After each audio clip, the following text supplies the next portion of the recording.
Okay, I'm going to get started this morning by just welcoming everyone. Welcome to Wat Tung. Nice to see all of you guys here this morning. Welcome to everyone online as well who's joining us. Today is the first day of a 7-month program where I'm going to be sharing teachings with students, gradually helping them to understand the path to enlightenment. Perhaps you're just walking into a one-time class and that's what you're planning to do, and that's completely fine. But just so you know that we're actually restarting what's called our group learning program today, which I'm going to explain to you guys what that is. What we're going to do is start with meditation. I'll guide you guys in a meditation session. Then I'm going to give you guys kind of an introduction to the teachings of the Buddha so you can understand what they are. Then I'm going to talk about the group learning program and what it's all about. And then we'll end our class at some point after that. So welcome to all of you guys, whether you're joining for the first time or you're joining regularly. And again, welcome to everyone who's joining us online as well.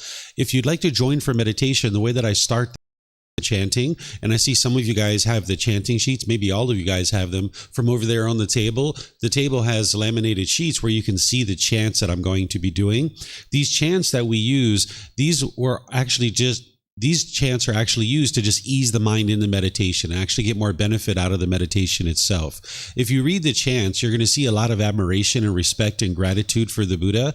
And because of that, I think that his students probably created these either during his life or after his death, because a Buddha doesn't walk around teaching people to chant things to him. He would have eliminated his ego and his pride and his arrogance and boastfulness. He wouldn't have walked around and kind of teaching people to chant things to him. So these chants, there's nothing mystical or magical about these chants. It's not a rite or ritual or a ceremony or worship. It's not prayer or anything like that. The way that chanting got started is that during the lifetime of the Buddha, everything that he taught was oral. So every 2 weeks, his students would come together and they would recite his teachings word for word for word. So this is how chanting got started. And this is why I suspect that his students actually created these, because these aren't actual teachings that we're chanting. This is a chant that they must have created out of respect and gratitude for the Buddha, because what you're doing on the path to enlightenment is you're learning from a teacher how to move your mind to this peaceful, calm, serene, and content mind with joy. And the Buddha would have been sharing teachings without any expectation of anything in return from his students. And what he's doing is guiding you of how to eliminate anger, sadness, frustration, irritation, annoyance, guilt, shame, fear, stress, anxiety, loneliness, boredom, shyness, resentment, jealousy. All these discontent feelings and others are completely eliminated from the mind when you experience enlightenment. So if you learn from a teacher who didn't want anything from you, didn't expect anything from you, and they guided you to this permanent mental state where your mind is always peaceful and always joyful, you'd probably have a lot of respect and gratitude for that person too. So that's why I think these chants came about, and I use them because it helps to ease the mind into meditation and actually get more benefit out of the meditation itself. So you're going to hear me chanting these, and you're welcome to chant along if you like as we're doing the chants. After the chanting, then I'll provide some guidance. You'll be hearing me speaking as we're actually meditating. So I'll be guiding you and instructing you in the meditation as we're meditating. So everyone here at the temple and those of you guys online, we can all be meditating together.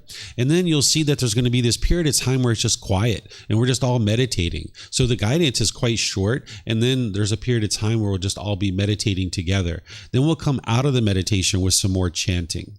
In terms of your body positioning for meditation, there's 4 positions that you can meditate in. The Buddha taught all 4 of these. He taught seated, lying, standing, and walking, because your body can't permanently be in the same position all the time.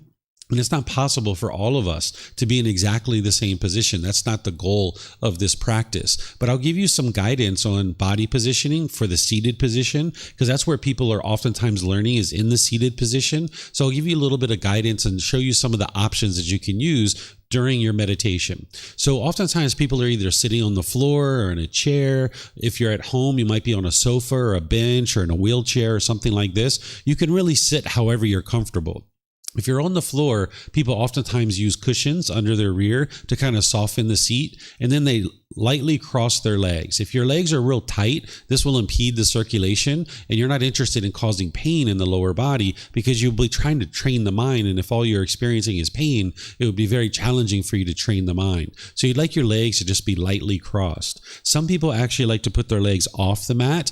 And if you like to do that, you're more than welcome to do that as well. Sit however you're comfortable. By putting your legs off the mat, You get your hips up in the air, and it lessens the angle at the hips, the knees, and the ankles. And some people prefer to do it that way. Again, it's not about everyone doing it the same way. It's about finding what's comfortable for you.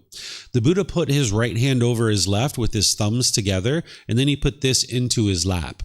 If this is comfortable for you, you could use it. But again, it's not about everyone doing it the same way. So there's other options you might consider here. You could put your hands on your thighs like this with your palms down. You could put your palms on your knees. Some people like to put their palms up. Some people rest their hands comfortably in their lap. So whatever's comfortable for you, you could just put your hands and arms wherever is comfortable. And then the same thing for anybody who's sitting in a chair, on a bench, or a wheelchair, is you can just sit with your lower legs comfortable however you like them. Some people like to put their feet flat on the floor or cross at the ankles, but you can see I'm sitting in a chair and I've got my legs crossed, so you could really sit however you like.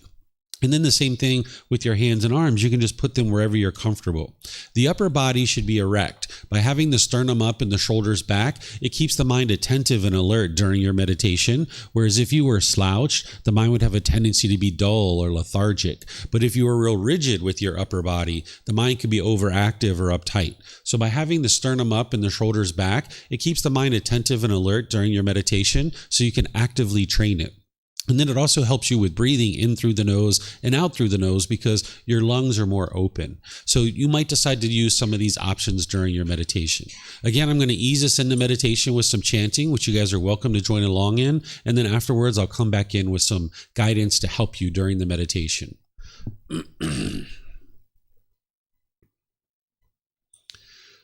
Arahang Samma Sambuddho Mahakawa Wat Tung Mahakawanang Apiwateyami Sawakato Mahakawata Dhammo Dhammang Namasami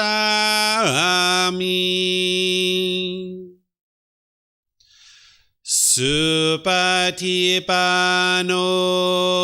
Mahakawato Sawaka Sangho Sanghang Namami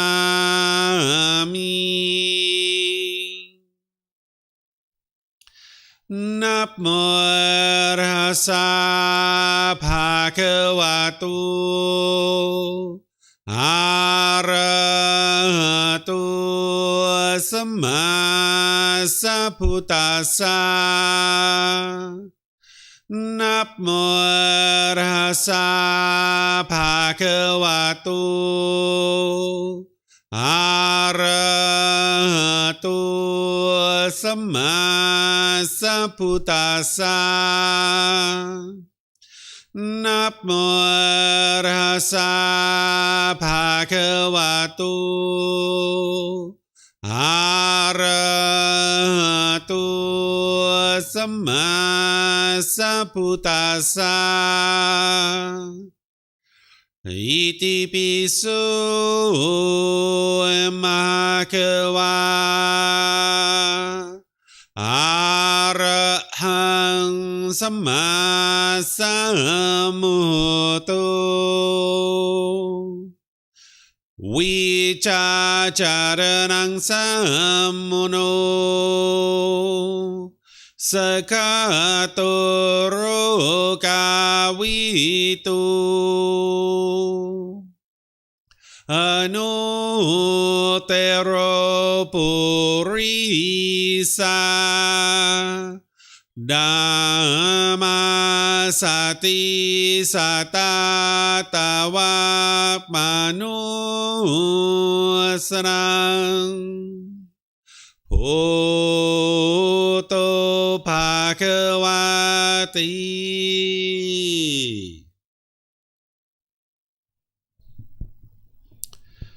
Okay, with the lower body and hands and arms comfortable, and the upper body erect, just close the eyes And start breathing in through the nose and out through the nose. Here you're just looking to establish the breath. A nice, natural, steady, consistent breath. Not forced or controlled.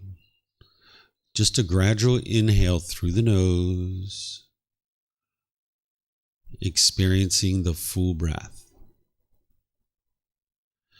And then whenever you're ready, exhale out through the nose.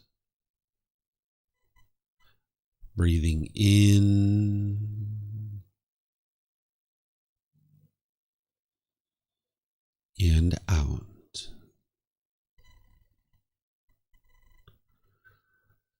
Breathing in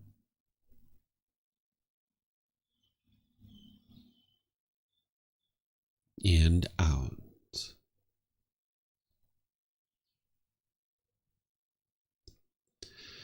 Your breath may not match up with the guidance that I'm providing, and that's okay. This is your practice. I'm just here for guidance. You can use this voice as a reminder that whenever you get to the next inhale, breathe in naturally through the nose, developing a nice, natural, steady, consistent breath. And then whenever you're ready, exhale out through the nose, experiencing the full breath.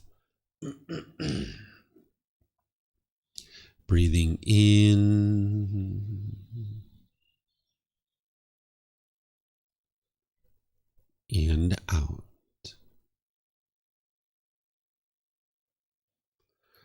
Breathing in and out.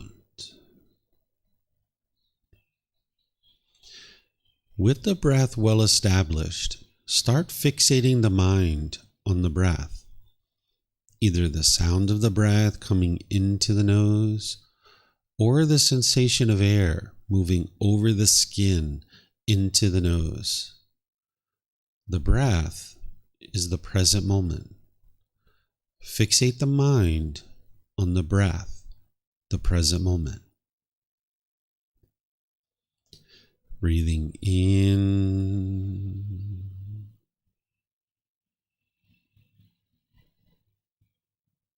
and out.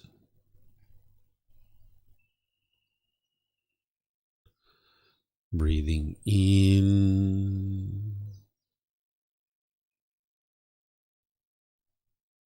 and out. With the mind fixated on the breath, whenever you notice that it moves off the breath, cut that off, let it go, and come back to the breath, the present moment. No need to observe the thoughts, label them, judge them, analyze them, or even try to figure out where they're coming from. Whenever you notice that the mind is moved off the breath, cut that off, let it go, and come back to the breath, the present moment. Breathing in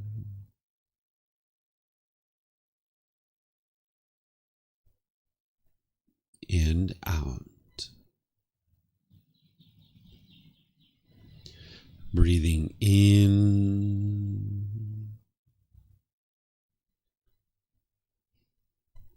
and out. I'm going to be quiet now and let you do this work of focusing on the breath, cutting off and letting go anytime the mind moves off the breath. You have nowhere to go. There's nothing to do. No one needs you right now. This is your time to focus on the breath. Breathing in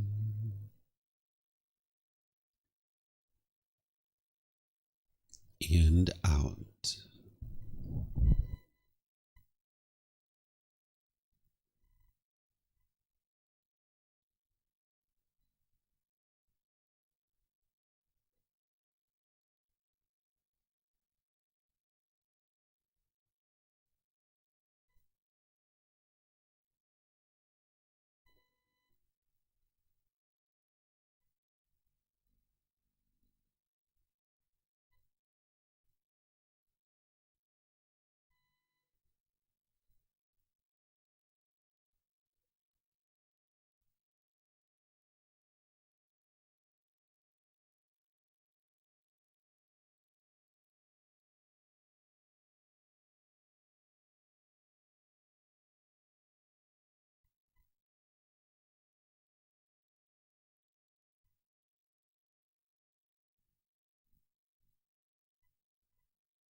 อะระหังสัมมาสัมพุทโธมะขวา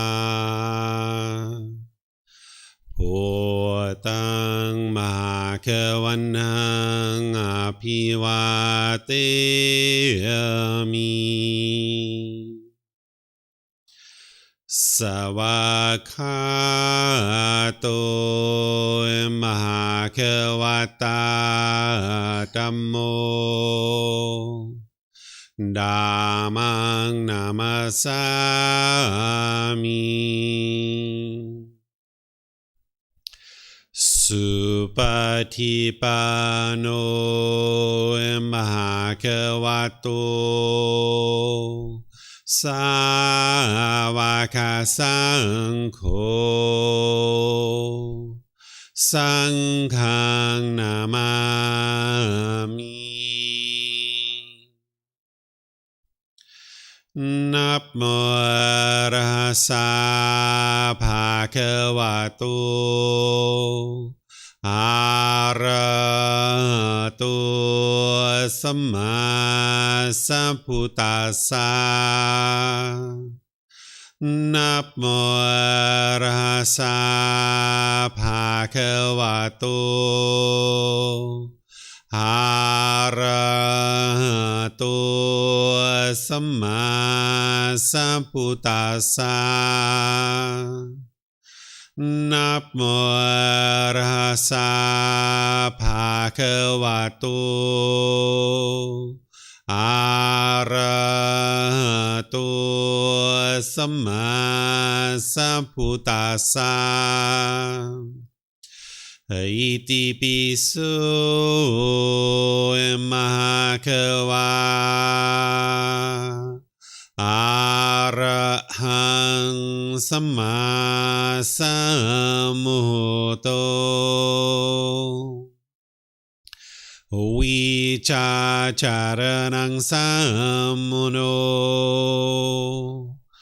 สคาโตโรกาวิตุ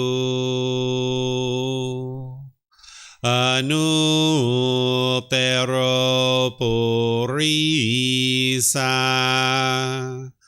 ดัมมาสติสัตตาตาวาปานุสรังพุทโธภะคะวะติ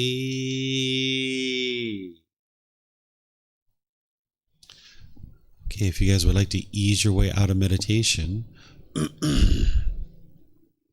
once again, welcome to all of you guys. Welcome to everyone here at the temple. Welcome to everyone who's joining us online as well. Nice to see all of you guys this morning. I'll just share a couple little things here for those of you guys at the temple to help you get a little bit more comfortable while you're here. Is that in the back of the room, the very last door on the right, there's a bathroom. You're welcome to use that at any time. Feel free to get up and use the restroom as you like. There's even bathrooms outside the classroom. There's a main bathroom for the entire temple complex. If you go out into the parking lot, you'll see signs that'll take you around to that, and you're more than welcome to use those bathrooms as well. We even have refreshments over here that you're welcome to help yourself to. This is provided by our students, so feel free to help yourself to anything over there on the table, like the water, the juice, the snacks, and things like that that you'd like to help yourself to. So as I mentioned at the beginning of class, today is the very first class of a 7-month program where I'm helping students to understand the path to enlightenment. We meet here at the temple at 9 a.m. on Sundays and on Wednesdays, and then in the evenings, I do the same exact class from home at 9 p.m. on Sunday and Wednesdays. And this just makes the classes available for all the different time zones around the world, that if you're interested in taking a live class to learn how to get to enlightenment over a consistent long-term period, you'll be able to gradually learn that either here at the temple, or you can join in online through Facebook, YouTube, or Zoom. And where you can't attend the live classes, they're all recorded, so you'd be able to gradually learn as you go. In order to get us started, what I'm going to do is I'm going to share with you guys an introduction to the teachings of the Buddha, helping you guys just to get oriented to what the teachings of the Buddha even are, because you might be considering whether or not this is a program that would be able to help you. So you can understand what the teachings of the Buddha are, at least from a high level, by having this introduction. And then I'm going to go in and talk in detail about the actual program and how to get the most benefit out of the program and even what the entire program is. So to get us started, as we go, you're welcome to ask questions. I'm going to pause at different times to see if you guys have any questions. Here at the temple and online, you guys can all ask questions. If you're at the temple and you'd like to ask questions, we have microphones in the white bowl that's in front of the camera. All you need to do is get a microphone, press the gray button. You're going to see the lights come on, and you can just hold that up to your chin and then ask any questions that you like. If you talk here with a microphone, we'll be able to hear you here at the temple, and they'll be able to hear you online as well. If you were talking without a microphone, they wouldn't be able to hear you online. And then for those of you guys that are online, if you'd like to ask questions, you can put that into Facebook, YouTube, or Zoom in the comment section. I'll be able to see that. Or in Zoom, you can electronically raise your hand. You can open up your mic, and then we'll be able to hear you here at the temple, and they'll be able to hear you throughout the live stream. And for those of you guys here that get one of these microphones, you can just take it back to your seat wherever you're at, because you might have more than one question, or someone around you might have a question, and you can just share the microphones. So you guys are welcome to ask any and all questions that you like as we go. So to get us started about understanding an introduction to the teachings of the Buddha, let's just first talk about what is an actual Buddha. This is really helpful for you to just know what is an actual Buddha. Well, a Buddha is a human being who's actually gotten to enlightenment by themselves. They didn't have any teachers or any guides. They were able to figure out how to get to this enlightened mental state. And we're going to be talking about what this enlightened mental state is a bit. Just for now, understand that the enlightened mental state is where the mind is peaceful, calm, serene, and content with joy. You no longer experience any discontent feelings. All the anger, sadness, frustration, irritation, annoyance, guilt, shame, fear, stress, anxiety, loneliness, boredom, shyness, resentment, jealousy, all these feelings and others are completely eliminated from the enlightened mind. So what a Buddha does, or a person who's going to become a Buddha, is they get to enlightenment by themselves without the help of any teachers or any guides. They figure out how to get to this enlightened mental state through training their mind. This is the first criteria of what makes a Buddha a Buddha. Then this individual, having gotten to enlightenment by themselves, they will dedicate the rest of their life to sharing their independently discovered teachings with countless people. And countless people will get to enlightenment during that person's lifetime. Then they will preserve their teachings in such a way that countless more people will get to enlightenment after their death. This is the three main criteria of what make a Buddha a Buddha. They get to enlightenment by themselves without the help of any teachers or any guides. They then dedicate their life to sharing those independently discovered teachings. And the Buddha did this from the age of 35 to 80. He shared his teachings, and countless people will get to enlightenment during that person's lifetime. Then they will preserve their teachings so that after their death, countless more people will get to enlightenment after their death. So this individual that we refer to as the Buddha or Gotama Buddha, he meets these three main criteria. And there's some other criteria as well.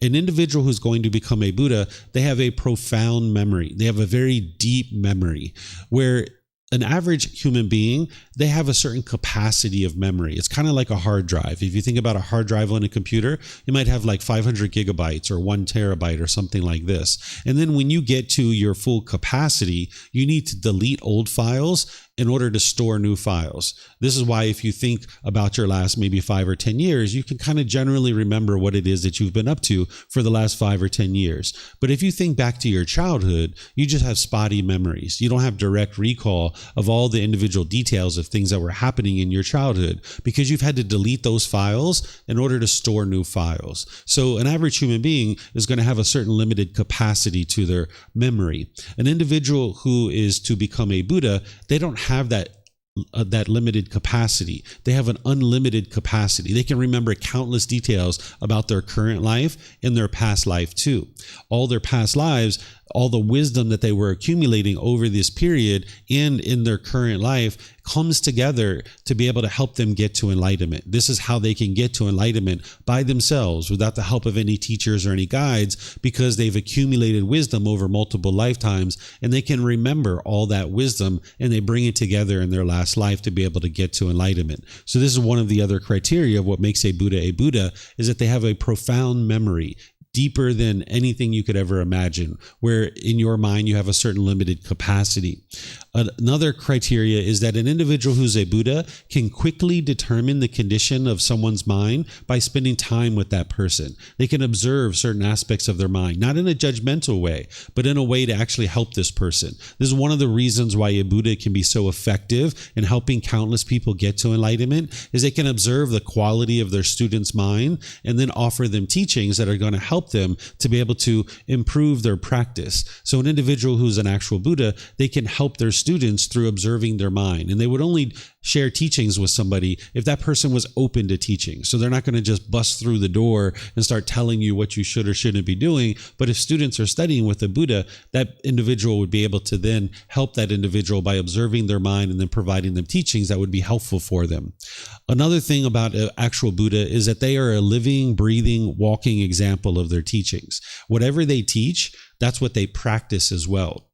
A Buddha understands that they teach just as much through their spoken words as they do through their actions. Their actions are teaching at all times. So an individual who is an actual Buddha, they're not going to be teaching one thing and then doing something different. They're going to be actually practicing the same things that they teach. So if they're teaching to speak in a certain way, being polite, kind, friendly, and respectful, for example, they're going to actually be speaking that way as well, because their students can learn from that, and then they're able to make their way towards enlightenment in that way. So we refer to this individual as a Buddha, and this is very rare for a Buddha to exist in the world. You'll go some places and they might tell you that everybody is a Buddha.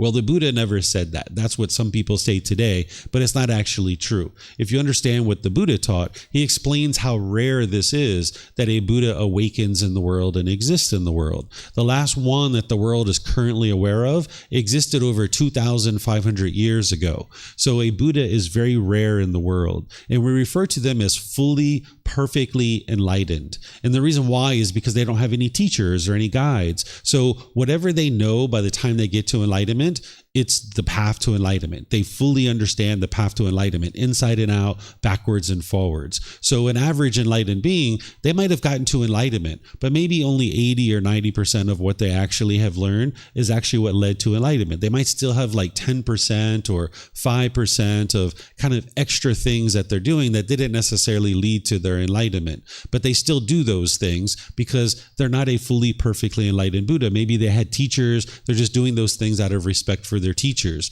But an individual who doesn't have any teachers, they're going to discard anything that doesn't work in order to improve the condition of their mind. So by the time they get to enlightenment, what they know in terms of the path to enlightenment is the path to enlightenment. They fully understand it inside and out, backwards and forwards. There's no extra baggage. So that's why we refer to this individual as a fully, perfectly enlightened one, or a Buddha.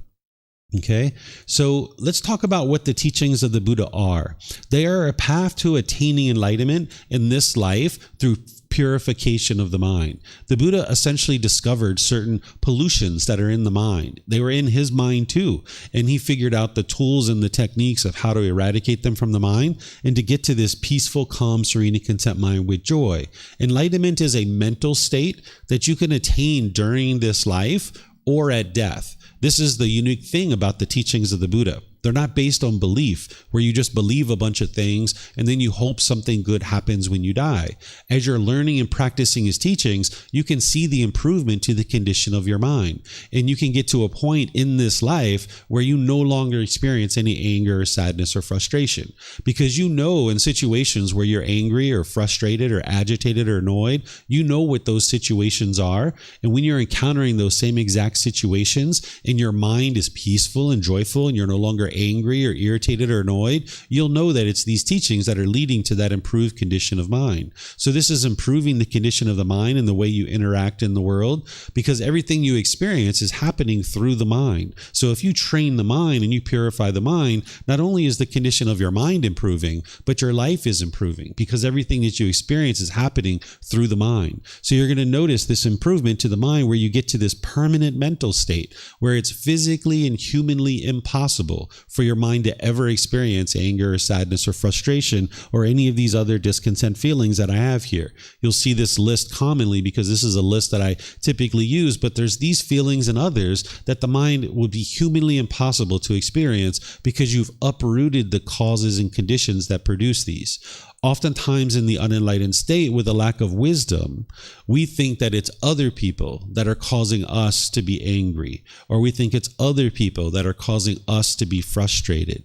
But what you'll learn through the teachings of the Buddha, and the way that you can learn it, you can investigate it and examine it, you can reflect on it to independently verify it, and you can practice it to be able to get to wisdom and see the truth. You'll be able to see that it's your own mind that's causing these feelings.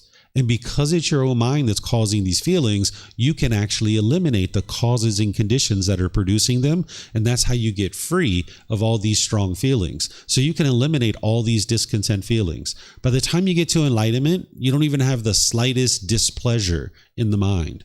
The mind is fully purified. The mind is experiencing nothing but joy and happiness all the time. You don't even have a bad mood any longer. You'll have a high degree of focus, concentration, memory, and clarity of mind. Because when your mind has these pollutions, you'll be hindered where you'll have difficulties with focus, concentration, clarity, and deep memory. You might notice in certain situations that you have those difficulties. But by the time you get to enlightenment and you've cleared out these pollutions, your mind is essentially performing optimally by that point. So you'll notice that high degree of focus, concentration, clarity, and deep memory in the mind.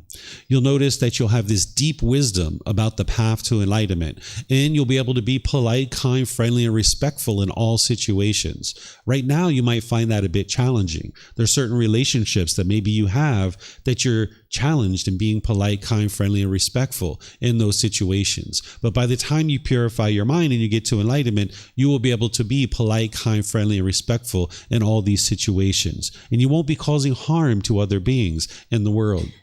You'll notice that your personal and professional relationships will really blossom. They will be at ease. Because if you're being bitter and harsh and hostile in your relationships, all of that is just coming back to you. You can see that in your own experience, that with your parents or your siblings or your life partner, your children, your coworkers, if you're being bitter, harsh, and hostile towards them, this is all just going to come back to you. But when you purify your mind and you're learning how to train your mind and you're being polite, kind, friendly, and respectful in all situations, more and more, this is what's going to come back to you. So you can create this complete transformation in your mind where you're now being loving and kind and warm and gentle in all situations. And that's what you'll see coming back to you more and more.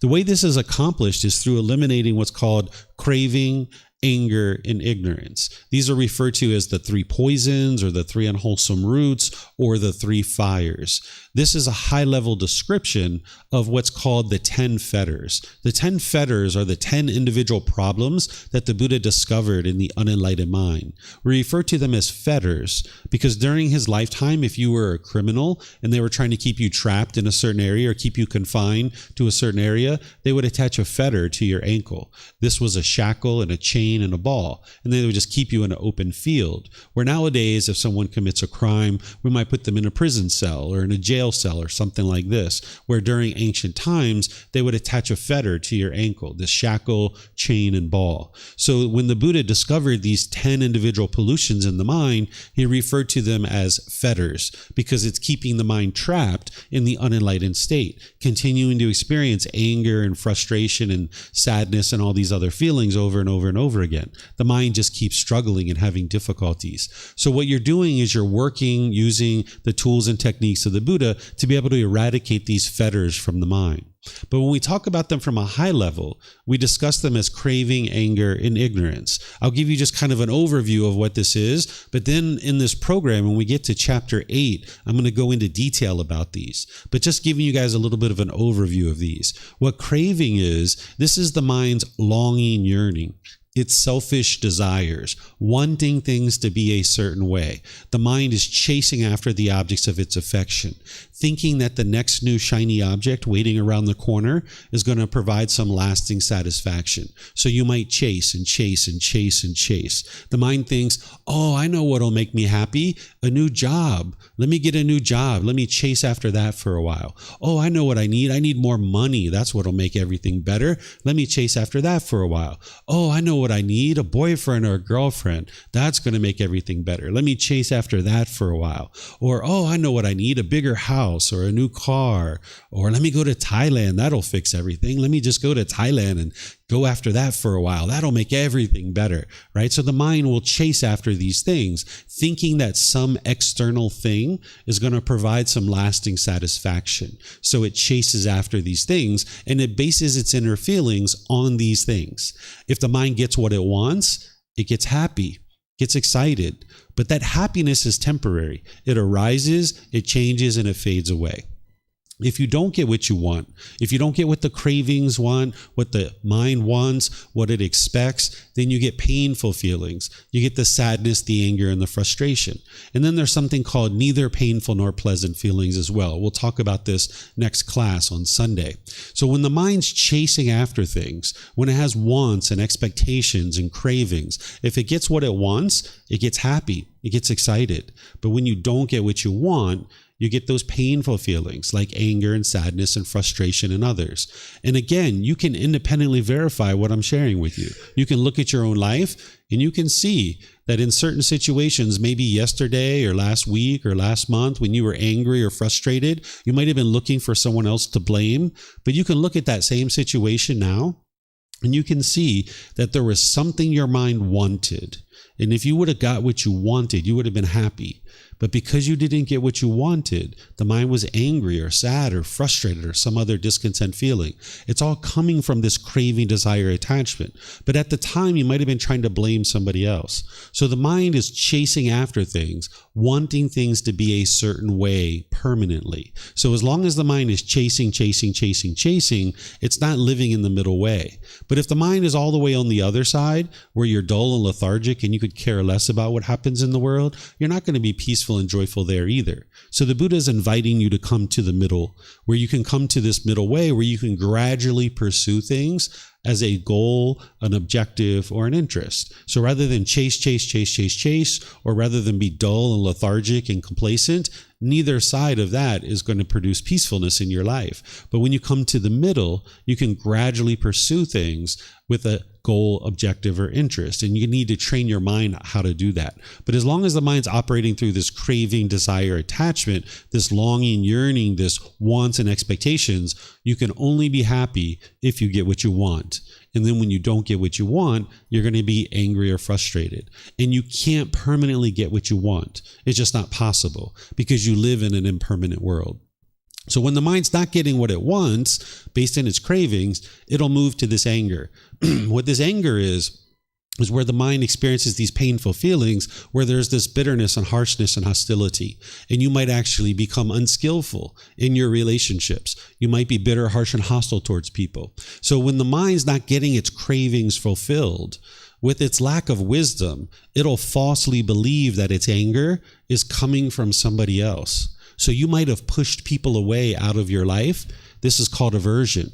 You might have pushed people away thinking that that's going to solve the problem. It might have been friends or a family member or a coworker. You might have tried to push them out of your life thinking that that solved the problem. But you can see it didn't solve the problem because you just get angry or frustrated or agitated about something else. If that person was the real problem in your life, when you push them away, you would be peaceful. You'd be joyful from that point forward. But that wasn't the real cause of the problem. It was the craving, desire, attachment. It was within your own mind. So when you push this person away, it hasn't solved your problem. You still get angry. You still get frustrated because you still have craving, desire, attachment.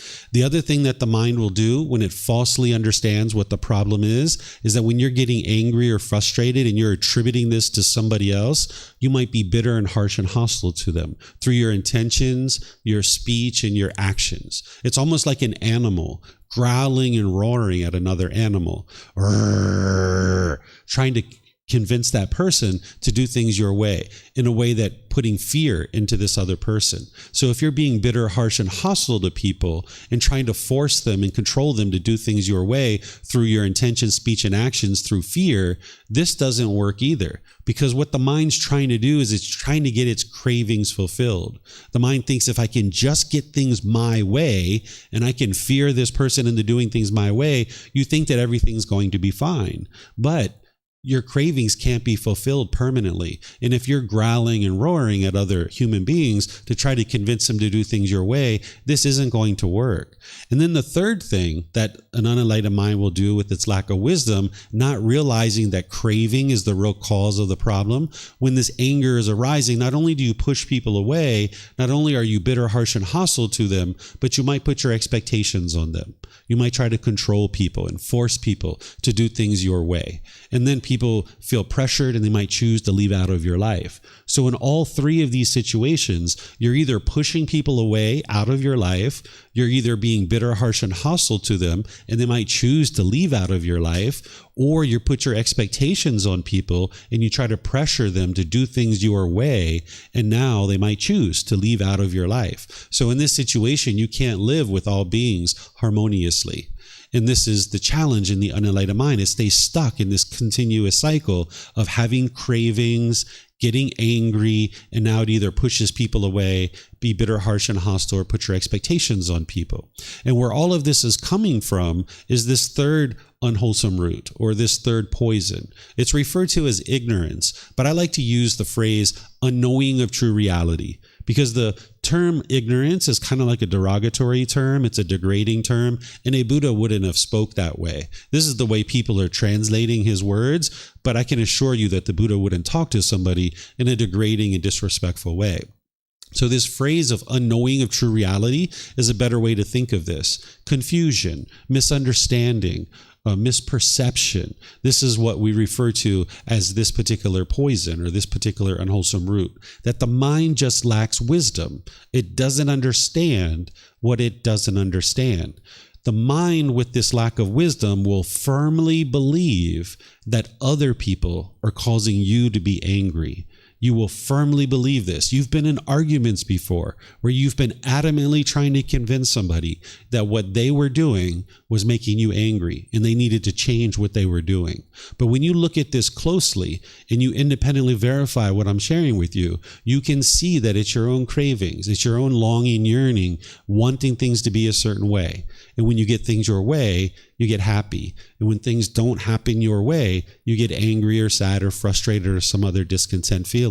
So as long as your mind stays stuck in this ignorance or this unknowing of true reality, you'll just continue to experience these problems over and over and over again, where you'll have cravings, you'll sometimes get what you want, you'll be happy, but that happiness is temporary, so therefore it's unsatisfying. Or you won't get what you want, and you'll get angry or sad or frustrated, and then you'll be pushing people away, you'll be bitter, harsh, and hostile, or you'll put your expectations on people. And you can't live with all beings harmoniously. So as long as this ignorance is in the mind, and it doesn't have wisdom, it'll stay stuck in this continuous cycle over and over and over and over and over again. So even though we call it craving, anger, and ignorance, it's really because of the ignorance that the craving and anger continues to exist. If it wasn't for this lack of wisdom, the craving and anger wouldn't exist. So when you arise wisdom, this is actually going to help you to be able to then train your mind and purify your mind. And this is why what you'll hear me share is to never believe anything that I ever say. Don't ever believe anything that anyone else ever says. Because if you believe something, you don't know whether it's true or if it's false. You're just believing it.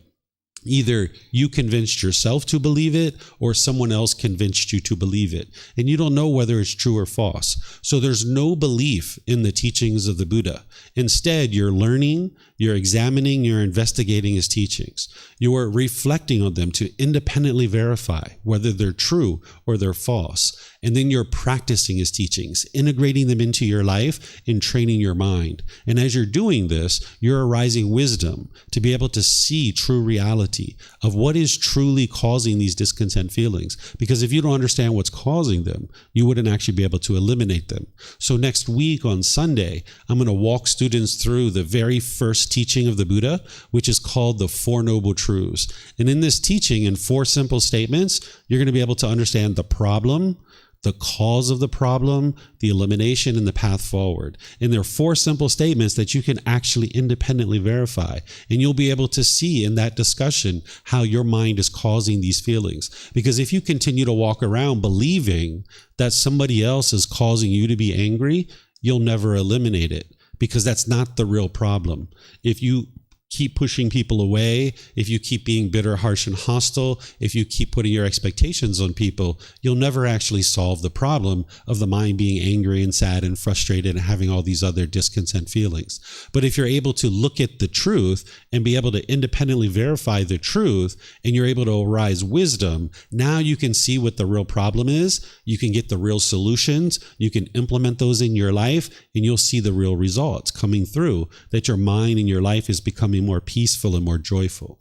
So this is kind of a high-level way of understanding the 10 fetters, the 10 individual pollutions. It's called craving, anger, and ignorance. And I'm going to go into this in more detail and the solutions as we get going into this program. By the time we get to chapter 8, a few months from now, you'll be able to learn more deeply about what these 3 poisons are and the solutions for them. This is just a little introduction to them.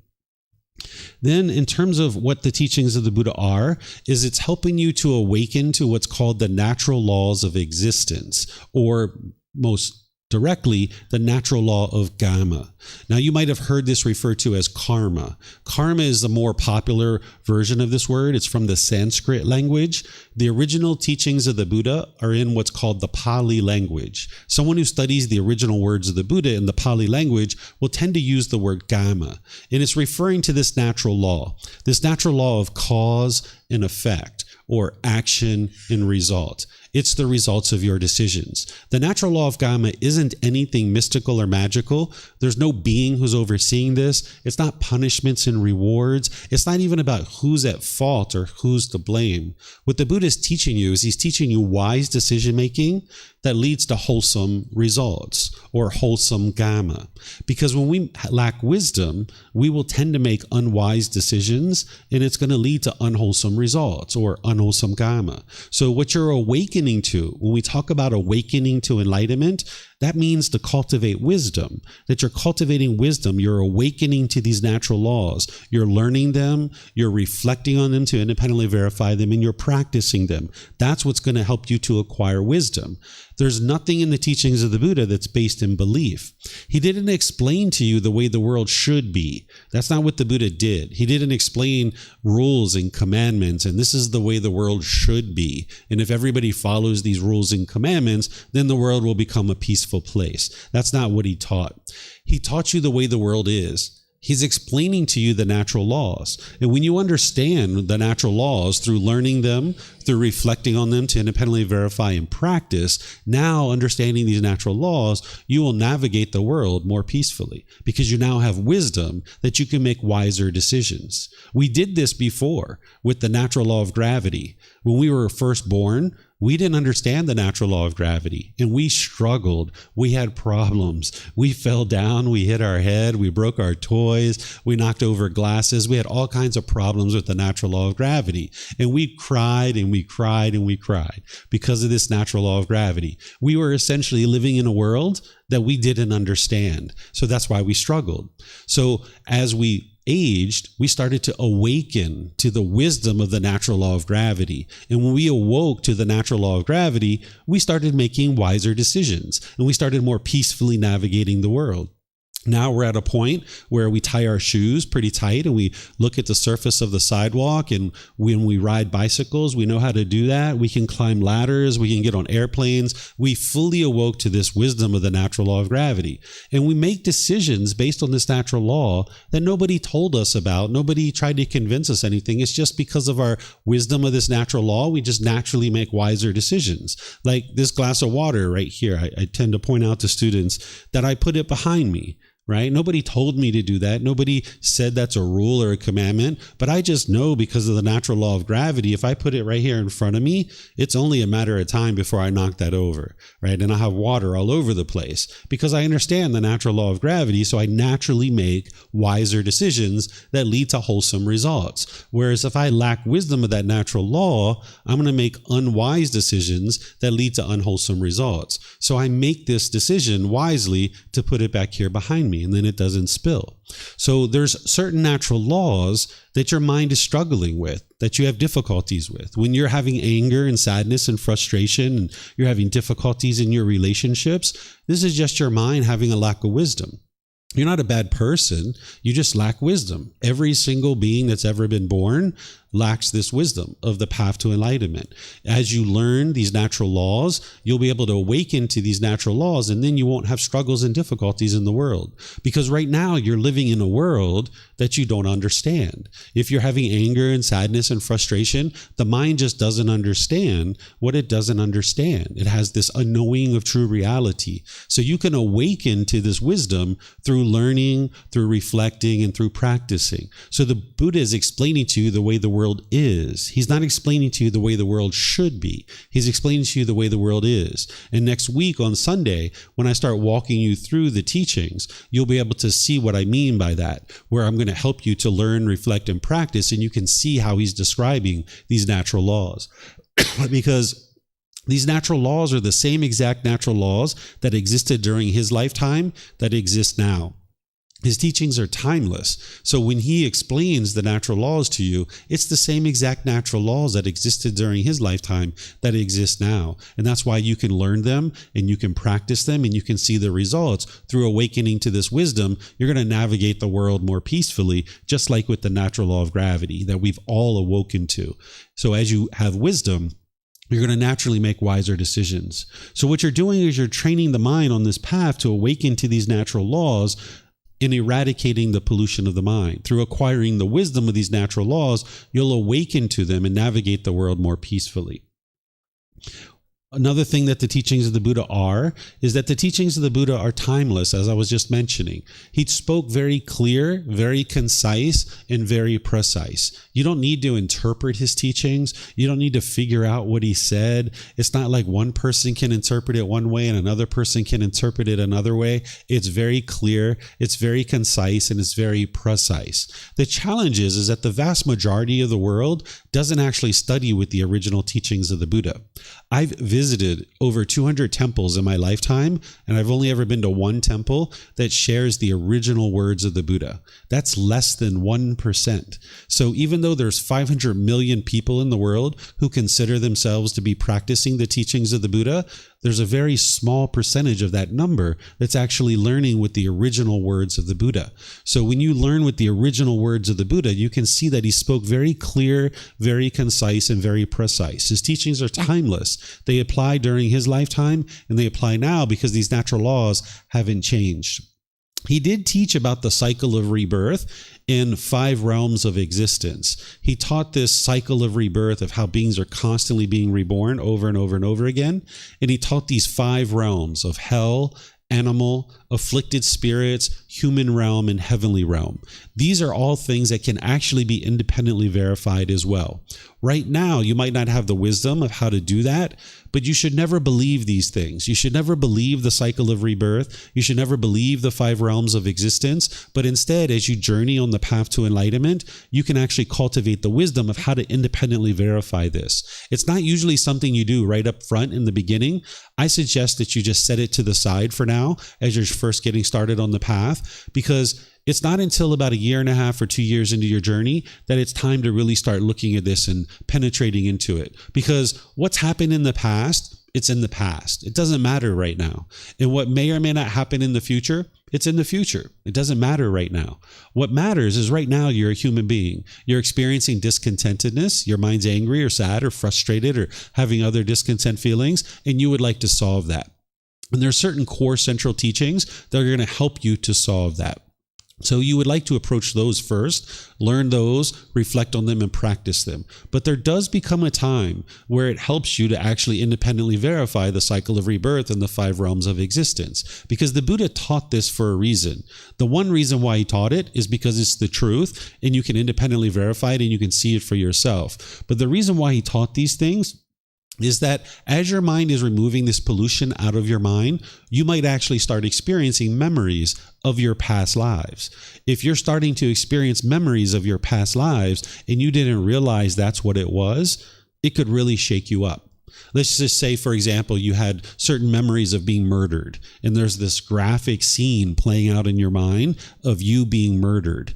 If you didn't realize that this was memories from your past life, this could really shake you up, right? Or say you had other memories of things that happened in your past life. This could really shake you up if you didn't understand the cycle of rebirth. So as your mind's removing more and more of the pollution, you might actually get to a point where you're starting to recall memories from your past lives. And if this is occurring, you knowing that there's the cycle of rebirth, it would allow you to remain stable and steady because you can just put that to the side and realizing that's in the past.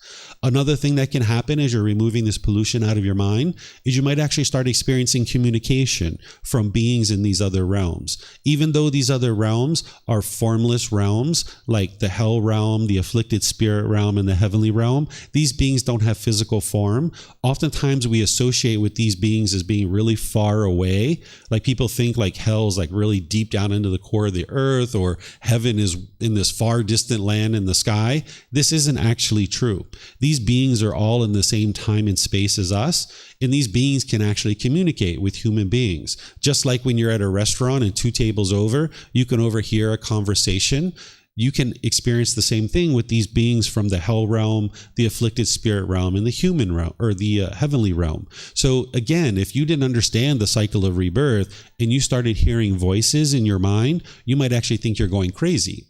But if you understand the cycle of rebirth, you would understand what this is. And this is one of the reasons why the Buddha taught it, so that if you're experiencing communication from these beings, you'll understand what that is. And then the third reason why he taught this is that some people actually can see these beings, that you might actually see them, even though they're formless and they don't have physical form. As your mind is awakening, you might actually see hell beings, afflicted spirits, or heavenly beings. This is a possibility. And if you didn't understand that what these things were, again, it could really shake you up.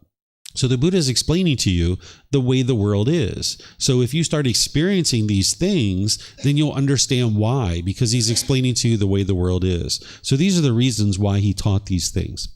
Sometimes people think that the Buddha didn't teach about God. Some people will come out and they'll say the Buddha rejected God, or the Buddha denied the existence of God. This isn't actually true. This is coming from an individual who doesn't study the original words of the Buddha. If you go into the words of the Buddha and you look at what he taught, he does teach about this being of God, but he doesn't put God as a central figure in his teachings, because it's not God who determines whether or not you get to enlightenment or not.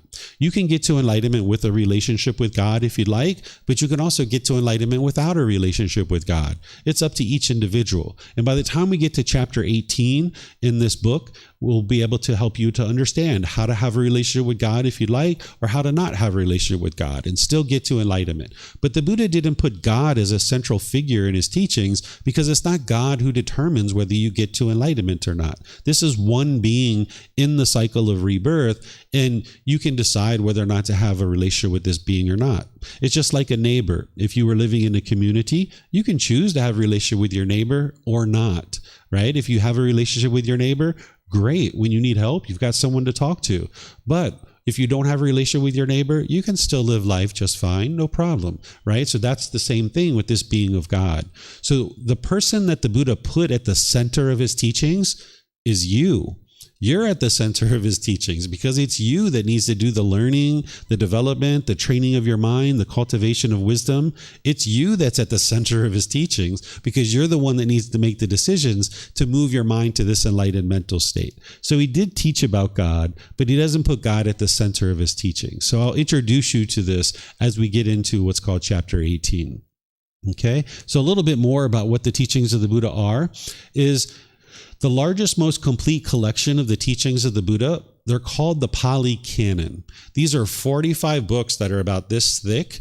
That's what's the original teachings of the Buddha. It's called the Pali Canon. It's 45 large volumes of books. And this is why the vast majority of the world doesn't actually study with the original words of the Buddha, because it's very expensive to be able to have a collection of these teachings. And it's been that way for a really long time because that's all people had available to them.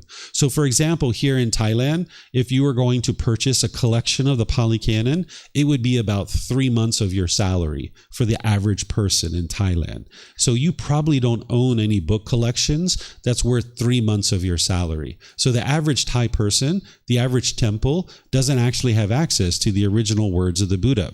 But what we've done in this book series that I share, these 13 books that are on the bookshelf over there and that are also online, is we've consolidated the Pali Canon into 13 books, and then we make it available for free, that you can download it from our website for free. You can take it and go print it. You can get printed versions here by just reimbursing us for the printing cost, or you can order it on Amazon if you have access to Amazon in your country. So in this way, you'll be able to get access to the Pali Canon and be able to help you in your journey towards enlightenment.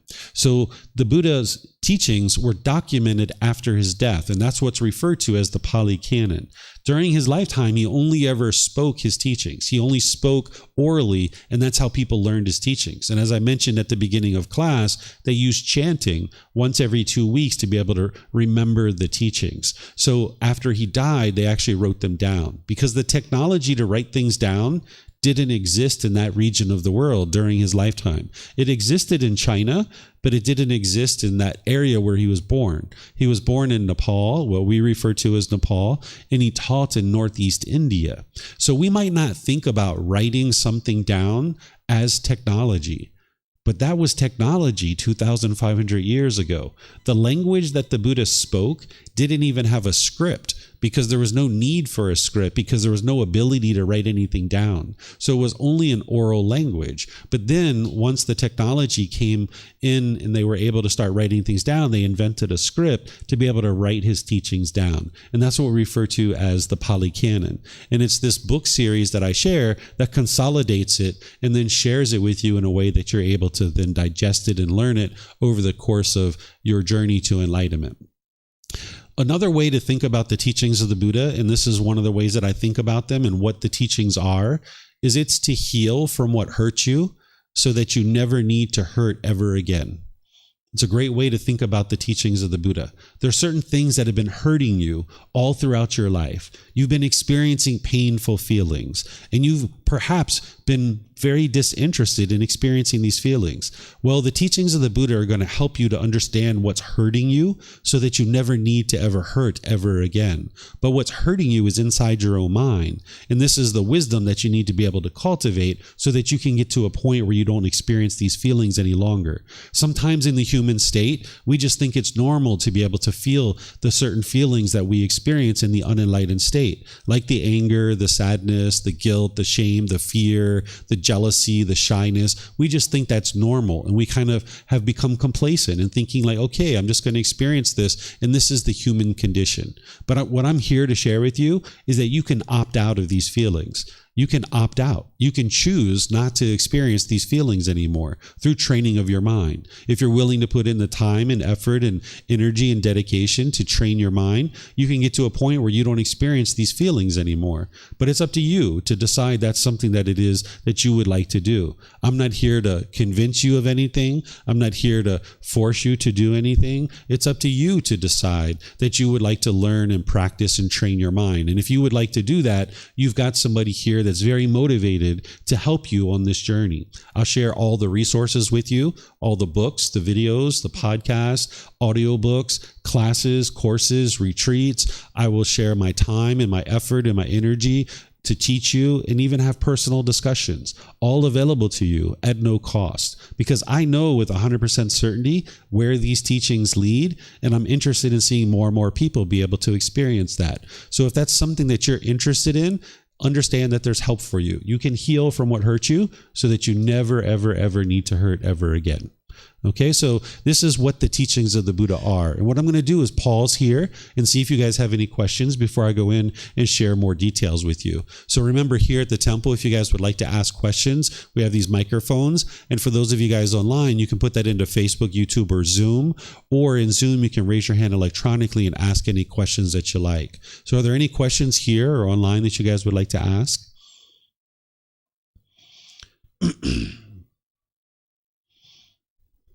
No questions? Okay, let me check online here, see if we've got anything.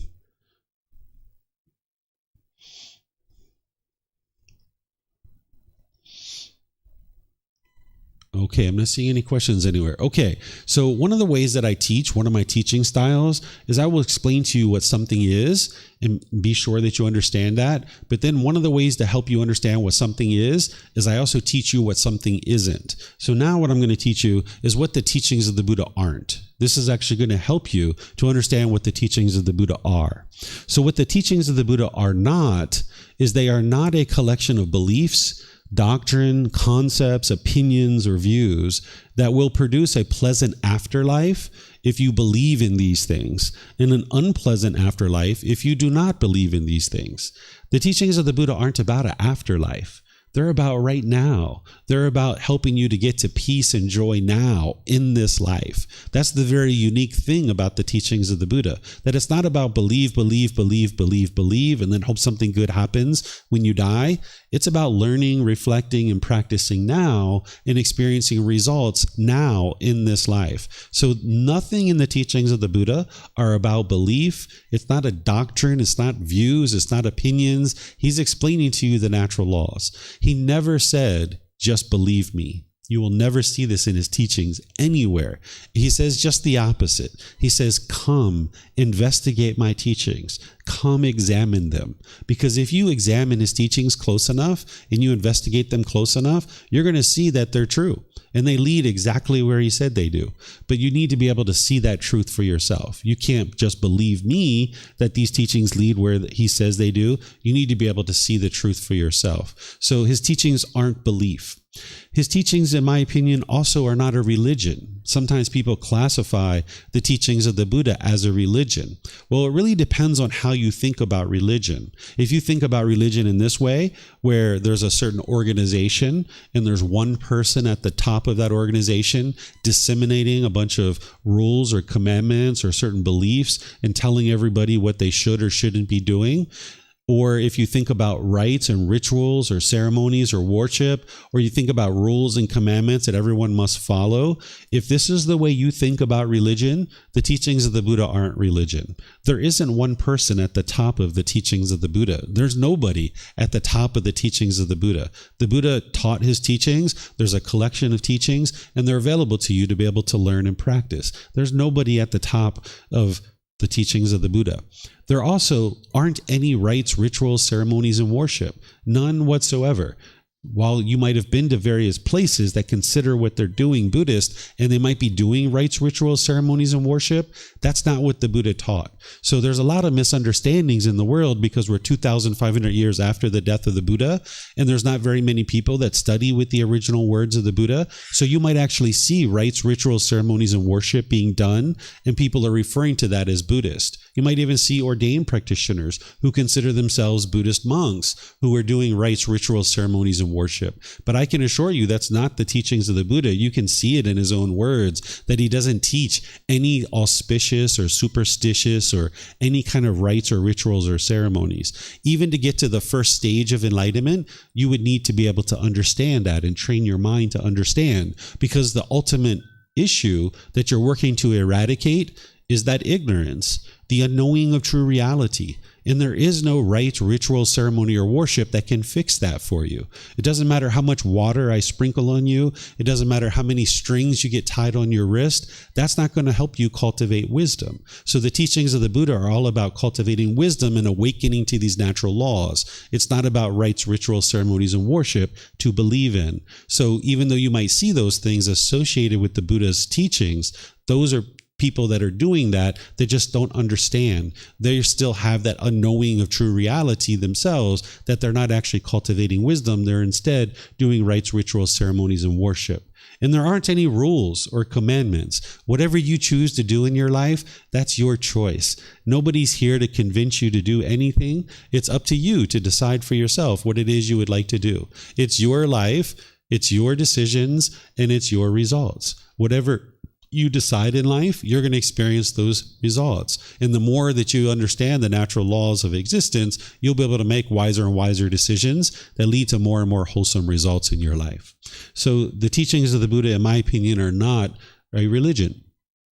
They also aren't about punishments and rewards. If you're used to this in understanding teachings such as these, the teachings of the Buddha aren't about punishments and rewards. He's not going to be using guilt, shame, and fear in order to convince you to eliminate guilt, shame, and fear, right? He's not trying to convince you of anything. He's already experienced this enlightened mental state, and he just spent his life sharing with you what it took for him to get to that.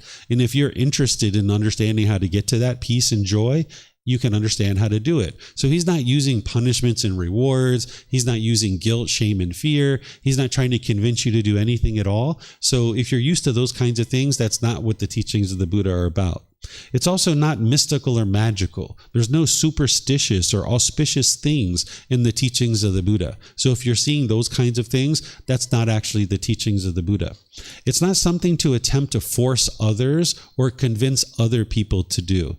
You don't need to go out into the world and convince other people to do the things that you're learning about on this path. This path is solely about you and your own development and training your own mind. If other people choose to learn and practice these teachings, wonderful. And if they don't, that's fine too. That's up to them. If someone chooses not to learn these teachings, they'll just continue to be angry and sad and frustrated, and that's their choice, and that's what they're choosing to do. But this path isn't about you going out and convincing other people to do anything specific. It's about you training your own mind. It's your journey to enlightenment. A teacher is essentially like a tour guide. We're pointing out the things that you need to learn, the things you need to grow and develop to understand, but it's you that's doing all the work. It's all about you cultivating your mind. It's not about you convincing other people to do anything. Also, the teachings of the Buddha, they're not these short, catchy phrases. If you've ever been on social media, you might see like these little short, catchy phrases, and then somebody will slap the Buddha at the end of it, right? If you do the research on these phrases, 99.99999% of them, the Buddha never said. These are people that are coming up with certain sayings, and they're thinking like, oh, I know how to make it more credible. Let me put the Buddha at the end of this to make it look like the Buddha actually said this, when in reality, he didn't actually say those things. So you might see these little short, catchy phrases that people are using, and they're attributing it to the Buddha, but I can assure you that the Buddha didn't use short, catchy phrases. He was very detailed and very clear and very concise in the way that he spoke, and he was explaining things and helping to understand these natural laws. It's not these little short, catchy phrases. And then also, the teachings of the Buddha aren't these teachings that are kind of stuck in this cultural past. Sometimes when you look at teachings from so long ago, like 2,500 years ago, people might think that the Buddha degraded certain people, like minorities or maybe women or something like that. But you will never see anywhere in the teachings of the Buddha where he degrades anybody whatsoever, including women, right? 2,500 years ago, people probably looked at women in a certain way, but the Buddha didn't look at women that way. He taught people to respect each other. He taught men to respect women. He taught women to respect men. He taught people to have love and kindness for all beings. So you won't see that his teachings are stuck in this cultural past, because his teachings aren't based on culture. His teachings are based on the natural laws. So it's not like he's taking one particular culture and then amplifying that and kind of functioning through that. He's cutting through all of that and showing you what the natural laws are. So when you read his teachings and you study his teachings, you'll see that he's not judging other people, and his teachings aren't stuck in this cultural past that degrades any particular person or group of people. So you'll be able to see this in his original teachings. Okay? So just to kind of summarize, and then I'll kind of see if you guys have any questions before we talk about the actual group learning program, is what a Buddha is a Buddha is a human being who discovers the path to enlightenment without the help of any teachers or any guides. They actually figure out how to get to this enlightened mental state on their own without the help of any teachers or any guides. They then share their independently discovered teachings for the rest of their life until they actually die. And then countless people get to enlightenment during that person's lifetime. Then they preserve their teachings in such a way that countless more people get to enlightenment after their death. This is what an actual Buddha is. The path to enlightenment is a journey of growing, learning, and developing, essentially becoming a better and better human being, right? There's certain things that you do right now that are unwise, that are unwholesome. You don't have to beat yourself up about that. You don't have to feel guilty about that. But if you're interested in evolving and becoming a better and better human being, experiencing more and more improvement in your life, experiencing more fulfilling and satisfying relationships, that's what the path to enlightenment is all about, helping you to grow and develop and to become a better and better human being. What enlightenment is itself is it's this mental state that is a permanent mental state where the mind's peaceful, calm, serene, and content with joy. It's a mental state that you acquire in this life. You can also attain it at death too, but the ideal would be to attain it during your life, because then for the rest of your life, you're going to experience the peace and joy of the enlightened mental state. Your mind's going to be performing optimally. You'll have that focus and concentration and clarity. Your relationships will be really blossoming. So this is what we talked about kind of in a summary format. So you guys have any questions on kind of this introduction to the teachings of the Buddha? Yes, sir. If you can get a mic here in the bowl.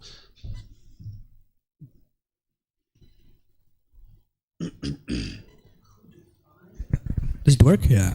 Who defined and when what the Buddha is? Was it retrofitted definition?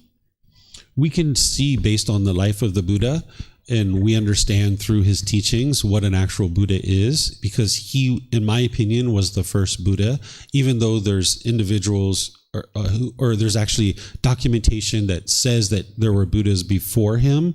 In my opinion, he was the first Buddha. And we can see what a Buddha is through his teachings and him describing what a Buddha actually is. So prior to him, human beings didn't really know what a Buddha was. So he describes for us what a Buddha is, and we can see his life, and this is how we know what a Buddha actually is. So did he define the Buddha? Did Buddha define Buddha? Yes, he described what a Buddha is. He described that a Buddha is an individual who gets to enlightenment by themselves without the help of any teachers or any guides. And then we know these other things through observing his life, and we can see that this is what a Buddha actually does. Mm-hmm. You have more? No? Okay. Yes, ma'am.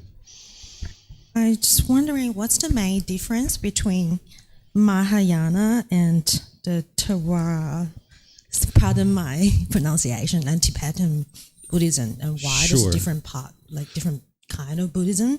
Are they all based on Pali Canon? If there's only one true teaching of the Buddha? And my second question is that let me answer the first one first, then I'll come back to you for the second one. That's okay. So there's three main schools of Buddhism that she's referring to. There's what's called Theravada Buddhism, which this word Theravada means the teachings of the elders. And this is what you'll see in places like Thailand, Sri Lanka, Myanmar, Cambodia, Laos, southern Vietnam. These are like the focal points. But in reality, they've spread all throughout the world. And in this tradition of Buddhist teachings, they consider the Pali Canon to be the original source teachings. And it's a gradual development of the mind to be able to get to this enlightened mental state. And then you'll see what's called Mahayana Buddhism. This comes after about 500 to 1,000 years after the death of the Buddha. And you see this mainly in China, in East Asia. But in reality, it's spread all throughout the world. And there's been these modifications to the teachings of the Buddha that happened through Mahayana tradition. And then you see the next tradition that comes along about 1,000 years after the death of the Buddha. It's called Vajrayana Buddhism. And this is where we see in Tibet, and the Russian Republic of Kalmykia has this. And again, it's spread all throughout the world. And what you see as you get farther and farther away from the death of the Buddha is these other traditions that spawn. They start getting into rites and rituals and ceremonies and worship, and even prayer. You'll get into this in like Tibetan Buddhism. They have certain deities that they worship and certain prayers that they do. But if you see the original teachings of the Buddha and you understand what enlightenment is, you can understand what the real true teachings are, because as you pointed out, there's only one Buddha. So that means there's only one set of teachings. So what most people would consider that I teach is they probably would consider it Theravada teachings or Theravada tradition. For me, I don't even label it that way, because what I'm teaching is this better way of life that the Buddha taught, this path to enlightenment, using his original words of the Buddha. So we don't need to label these things, because the Buddha never did, right? The Buddha himself wasn't Buddhist, right? He didn't label himself as Buddhist, and he didn't label what he taught as Theravada Buddhism. Instead, it's like, here's the path to enlightenment. Here's this better way of life. And you can learn it and practice it, but these are the three different schools. And as you get farther and farther away from his death, they start modifying his teachings. And the Buddha taught during his lifetime how unwise it would be to modify his teachings, that it would be for your harm and the harm for many people. Because once a Buddha has lived during a lifetime of a Buddha, he's putting lights down along the path and making it very clear of what it takes to get to enlightenment. And if somebody comes along and modifies a Buddha's teachings, it's like knocking over the lights and putting out the lights. And now it makes it very challenging for other people to be able to get to enlightenment. They wouldn't be able to do that because the path has been made murky and muddy. So if we get back to the original true teachings of the Buddha, that's what actually leads to enlightenment. And any modifications that have been made, this doesn't actually lead to enlightenment. So the Theravada tradition, in my opinion, is the closest to what the Buddha taught. But even in the Theravada tradition, you will see rites and rituals and ceremonies and worship and things that aren't actually the teachings of the Buddha. So that's why it's important to not label what you're doing as those things, but instead just get back to the true teachings using the original words of the Buddha, which is what this book series does. Do you have a second question? That is Heart Sutra in Pali Canon. I'm sorry? Heart Sutra is quite famous in Northeast Asia. The Heart Sutra, like 200 characters. Is that actually in Pali Canon? The what sutra? Heart Sutra. Heart Sutra. Heart Sutra. Oh, the Heart Sutra. Yeah. I think this is part of the Mahayana tradition.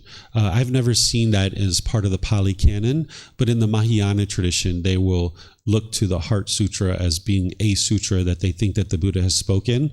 I never have looked at that very closely at all, but I know it's something that the Mahayana tradition will look to. Mm-hmm. Yeah, you're welcome. Okay, Rachel, you have a question? So you can reach enlightenment in this life, or you can reach it at death. I have read something, but I obviously don't know if it is true. The body dies and the mind remains somewhat conscious at death. This is what I read. And there is almost like a test. And from what I gathered, it's tests in terms of the fetters. So for example, like a Mara being, you would witness this and it almost tests you, oh, does this being still carry fear, etc., etc. So is that how it's determined at death? Is there a certain test that your conscious mind is still being? That's my question. Yeah, that's very creative, but that's not how it works at all. There's this cause and effect, or this action and result, the natural law of karma. The natural laws are always functioning, and they're affecting us whether we're aware of these natural laws or not. And at the time of death, if there's craving, desire, attachment in the mind, that longing, yearning, if there's any of that, that's the spark that produces the next life. So you can think about it like the fuel. The craving, desire, attachment is the fuel. If you have a fire and there's logs on this fire, well, as long as there's fuel on the fire, it's going to be sending off sparks. And now when the spark is carried by the wind, it lands and it ignites a new fire. It's a brand new fire. So the same thing is true at the time of death. If there's craving in the mind, if there's that spark, if there's that fuel, it's then going to be the cause and condition that leads to the creation of the next mind. So each individual existence is a completely new body and a new mind. So even though we call it the cycle of rebirth, that's what's been translated. A better way to think about this is the cycle of new existence, because that's truly what's happening. Is it's a new existence every single time. It's a new body and it's a new mind. But in that old mind, if there's craving, that's going to be the cause and condition that leads to the creation of the next mind. And that's how it happens. There's no test or there's no being who's overseeing any of this stuff. It's just like a sequence of events that happens. Like if you have gas in your gas tank, you can start up your car and drive your car. If there's no gas, you can't start up your car, right? There's a cause and condition. So if there's craving in the mind, it's going to produce another mind. Mm-hmm. Yes, ma'am.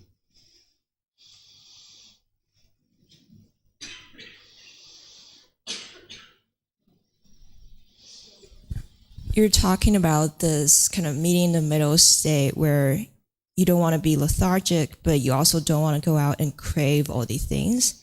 And there is healthy goals and objectives. But how do you tell that if you have some goal, whether it's a healthy objective or it's actually a craving for something that you don't even realize? Sure. If you have craving, desire, attachment in your mind, you'll base your inner feelings on that thing. So if I get what I want, I'll be happy. If I don't get what I want, I'll be sad or frustrated or some other painful feeling. That's a craving, desire, attachment. But if it's a true goal, if it's a true objective or a true interest, you can gradually work towards it. And whether you attain that thing or not, you can maintain your peacefulness. You can maintain your joy. So let's just say you get 80% of the way to your goal and you look at it and you're like, okay, well, I got 80% of the way there. Well, I could extend my timeline, which gives me more time and I can maybe meet this goal. Or I could put in more resources to be able to try to get this goal. Or maybe I'm just happy with the 80% and I'm just completely fine and I don't need to go any further. And this is all I need is the 80%. And you can maintain your calmness and composure and you're not angry or frustrated. And if you got to your goal, you're not like so excited and yay, I got to my goal. Look at me. Aren't I so great? Right? So if it's a true goal, if it's a true objective, or if it's a true interest, you can gradually work towards this thing. Right? So like the Buddha, his objective was for his teachings to reach the entire world. But he knew it wasn't going to happen during his lifetime, right? But that was his goal. So he gradually, slowly, but surely shared his teachings into the world, and they took whatever course they were going to take, right? He didn't have this longing, yearning. And if his teachings got to a certain point, he got happy. But then if they didn't get to a certain point, he would get sad. Instead, he just shared it with whoever was interested. And by the time he died, there was countless people who got to enlightenment, but he hadn't reached his goal, which was his teachings reaching the entire world. That's the goal of every Buddha, is for that their teachings will reach the entire world. But a Buddha understands it's not going to happen during their lifetime. So they gradually work towards a goal without actually being able to obtain it during their lifetime. So you have certain goals that you might decide to work towards, but oftentimes goals in a person's mind is kind of being tainted with cravings. So if you chase after something and you get so excited when you get it and you get sad when you don't get it, that's not a true goal. That's a craving, desire, attachment masquerading as a goal. When you have a true goal, you'll work towards it. And if you acquire it, great. And if you don't acquire it, that's fine too. And you'll just figure out what the next step is. But you don't form your inner feelings based on this thing. That's how you can work towards a goal, objective, or interest.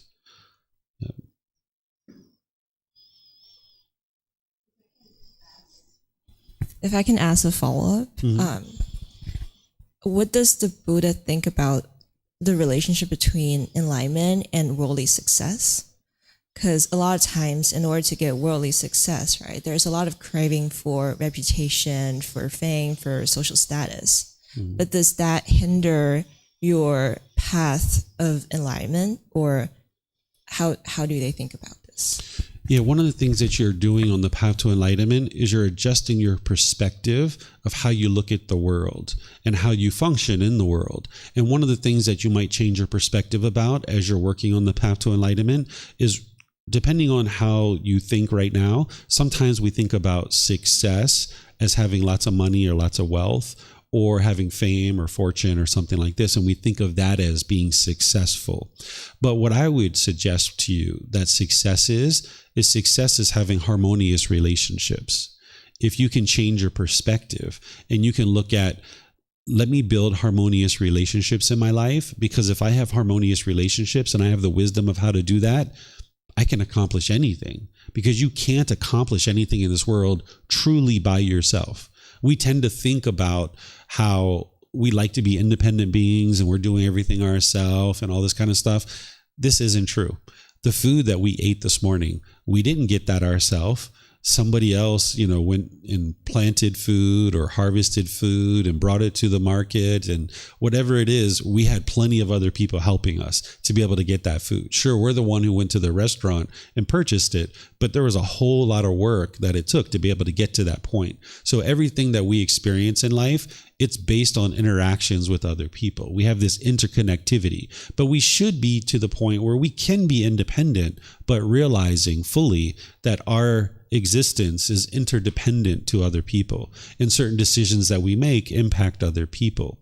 So we can change our perspective of how we look at success and look at it as, if we have harmonious relationships, no matter what it is that we would like to acquire in life, we can work towards that. So it's possible to be an enlightened being and be rich. And it's possible to be an enlightened being and be famous as well. But the thing is that an enlightened being isn't going to base their feelings on that, right? What an unenlightened being will do is they'll chase after the money, and they'll acquire all this money and stack up all this money, and they'll be happy as long as that money is growing and growing and growing and growing. But then when the money drops, they'll be sad and they'll be frustrated. But an enlightened being, let's just say a wealthy enlightened being, if they're really rich and really wealthy, no matter what their money is, they can maintain their peacefulness and their joy. Even if they lost all their money for some reason, they would still be peaceful and they would still be joyful. So you can modify the way you look at a number of things, not just about success, but everything that you look at in the world. In the unenlightened state with a lack of wisdom, you'll have a certain perspective when you look out at the world. It's almost like looking out at the world through a dirty window. But what you're doing on the path to enlightenment and through purifying the mind is you're like cleaning off the window.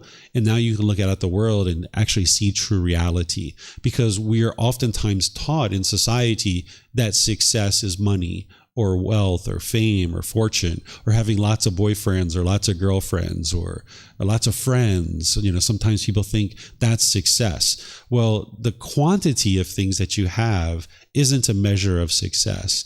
It's the quality that you have. So if you have quality relationships, harmonious relationships, that's what, in my opinion, is real success. Because with those quality relationships, you can accomplish anything it is that you'd like to accomplish in life. Mm-hmm. Yes, ma'am.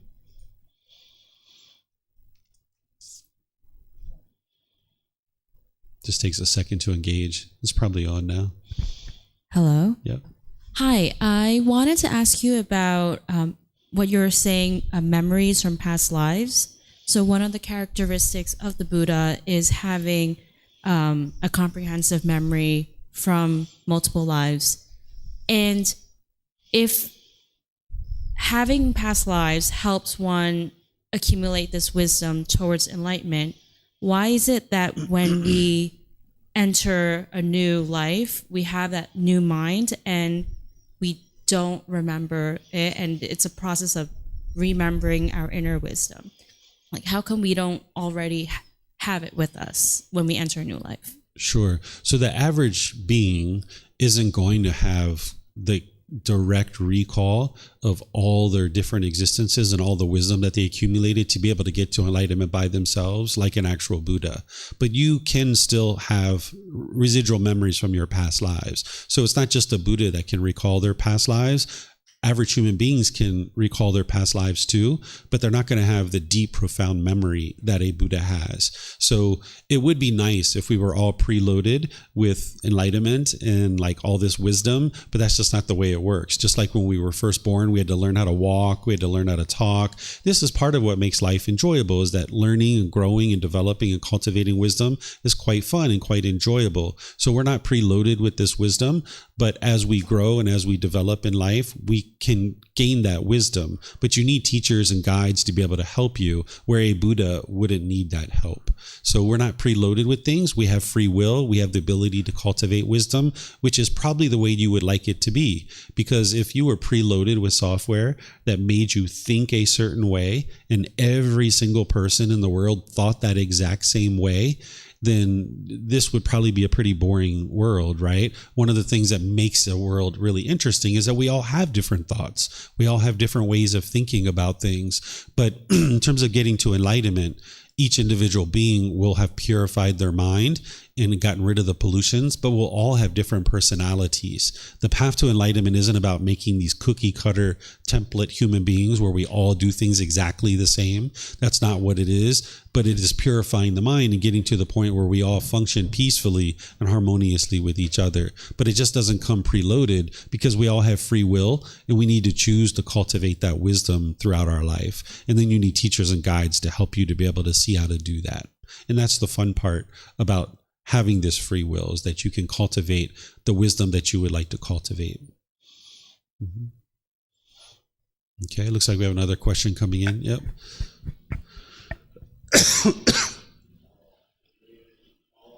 So I'm trying to apply some of the things we talk about to my personal life. Mm-hmm. So this question's a little personal.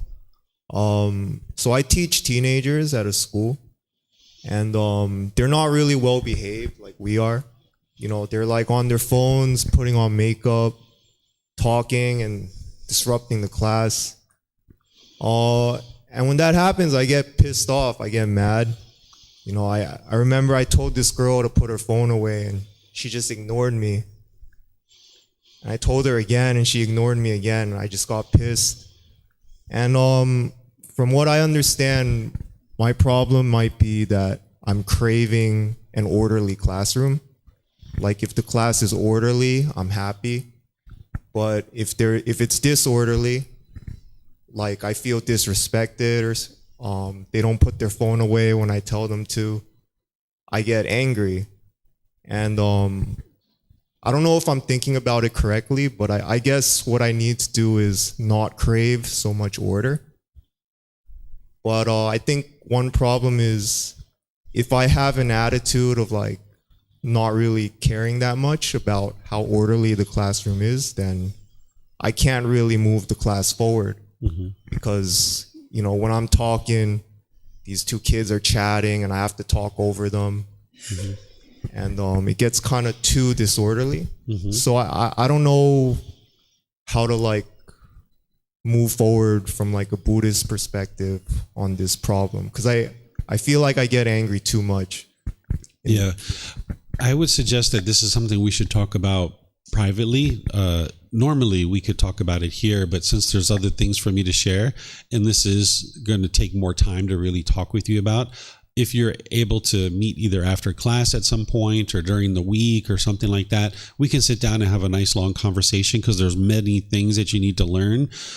Oftentimes, what I'll share here, though, is oftentimes we can see one side or the other in the unenlightened state. You can see the craving, desire, attachment that you get mad, or what you're saying is you get pissed when somebody does something that you don't want them to do. And then you can see the other side where you could care less and you just go on with your day and you don't care about what's going on in the classroom. Those are the two sides that the unenlightened mind can see. But there is this middle way that you right now can't see. And that's what I can sit down and help you to be able to see. So if you'd like to sit down, you know, at some point during the day or during the week, I'll be pleased to do that. Just come talk to me after class and we can coordinate a time where we can sit down and you can tell me all the different issues that you're having, and I can provide you some various advice and guidance that will help you on that path. Okay, looks like we have a question online here. So, looks like Sam, you have a question? Go ahead, Sam. You can just unmute your mic and then we'll be able to hear you. Oh, one second, Sam. Sorry. I forgot to connect the speakers. One moment. Okay, so now we should be able to hear you. Hello, David. How are you? Oh, 1 second. Sorry, we can't hear you. Can you hear me? I can hear you, but we can't hear you on the sound system. Just 1 second.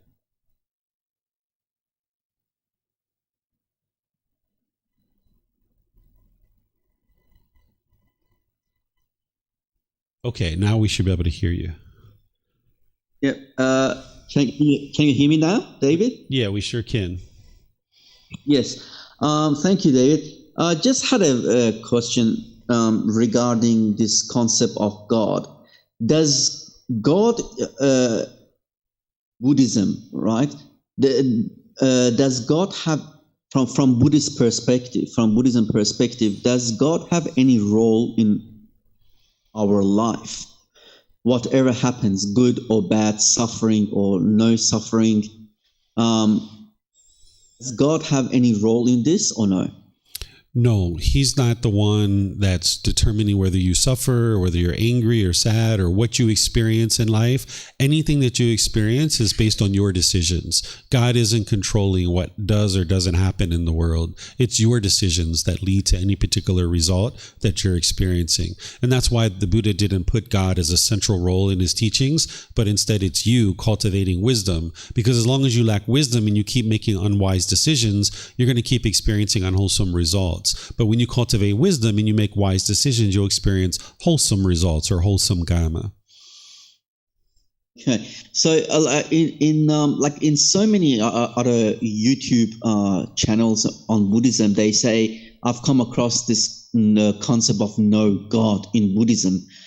Is Buddhism openly from Buddha's teachings? Is it atheistic or no, or what's the other one? And I can't remember the word. Yeah. The one that describes that one cannot tell whether there is a God or there isn't one.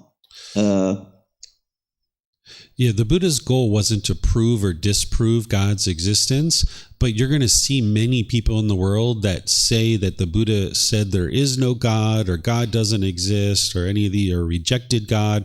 But I can show you in his original teachings through the book series and through the Pali Canon where the Buddha mentions God multiple times in his teachings. So people who are saying that there is no God in Buddhism, this is an individual who hasn't studied the original teachings of the Buddha.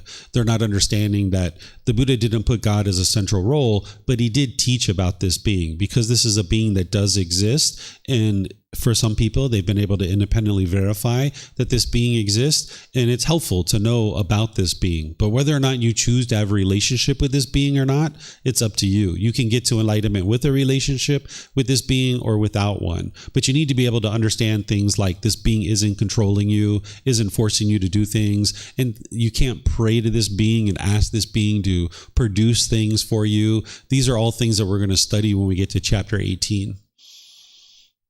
Sure. So I can continue being an atheist and yet practice Buddhism. Absolutely. Yeah, you can choose to have no relationship with God whatsoever and still get to enlightenment. Okay. This concept, can I ask a few more questions? Sure. Time? Sure. If it's about the content that we've been talking about, go for it. The concept of interdependence in Buddhism, right? As far as I've studied it says that one thing for one phenomenon to exist, it needs another one. It depends on another thing to exist. So entities cannot exist on their own. They all depend on each other. Am I explaining this well or no? I'm not sure if I'm confusing you. You're not confusing me. So what you're starting to describe is what's called cause and effect, or action and result. This is the core of what the teachings of the Buddha are. And his highest, most ultimate teaching is something called dependent origination, where when this condition exists, this condition comes to be. When this condition exists, that condition comes to be. This is a core central aspect of the Buddha's teachings. And this is the cause and effect of the natural law of karma that you're awakening to as part of your journey to enlightenment. Okay. All right. Thank you. And just one last thing. Is there any thing that we could say, any writing, any chapters that explains, did the Buddha himself, did he personally believe in a superior power such as God or not? He didn't wield any kind of powers like that. He's human being. He talks about that his power was to be able to share the teachings and educate people on what it takes to get to enlightenment. That's what he saw as his ability. Even though he had psychic abilities at different times and he had these other kind of special abilities, we'll call them, he never clung to those things. He never saw those things as being important. Instead, what he was guiding people to is this enlightened mental state, or liberation, or freedom of mind. So you shouldn't think about the Buddha as a god or wielding special power. Instead, he's a human being who was able to cultivate his mind and train his mind, get to this enlightened mental state. And then he had this special ability to share the teachings in such a way that he could guide countless other people to that same mental state. Oh, but he himself, is there any proof or anything that, did he ever explain that he himself believed in God or no? Did he ever talk about anything as such, that to his people, to his disciples, that he does believe in God himself? I'm not saying what I'm trying to ask is, did the Buddha himself, did the Buddha believe in God or no? An individual who, is there anything? Okay, you done? Can I respond? Okay, so an individual who gets to enlightenment, including a Buddha, they don't have any beliefs whatsoever. They don't believe in anything. They've been able to independently verify and see the truth for themselves. So the Buddha talks about God in his teachings. I think that's what you're asking me, is that in his teachings, in his actual discourses, and all the documentation that we have from the Buddha's teachings during his lifetime, you can see where he talks about God. And this is why what you're seeing from other teachers where they say there is no God, that means that they haven't studied the original teachings of the Buddha, because it's so clear in his original teachings that he talks about this being. But he doesn't talk about it as belief, because belief, you don't know what's true or false. But he talks about it as this is what's true. And then you can independently verify this for yourself through learning and practicing and training your mind. You can get to the point where you're able to independently verify this being's existence, if you choose to do that. But you could also get to a point where, like you said, you're not interested in a relationship with this being. So, okay, you can still get to enlightenment in that regard as well. Your ability to get to enlightenment is no dependency on God whatsoever. Okay. And there are no angels or other sort of celestial beings or such thing like in Buddhism, right? Like there's heavenly beings, but I wouldn't refer to them as angels, because that means something in like Christian context and things like that. But there are beings that are in the heavenly realm, but this realm isn't permanent, and those beings are still in the cycle of rebirth, and they still need to be able to get to enlightenment. And one can possibly reach to those realms. Is it only through means of meditation? That's not the ultimate goal of this path, is to be able to get to the heavenly realm. That's not what the Buddha is guiding you to do. He's guiding you to be able to get to enlightenment in this life.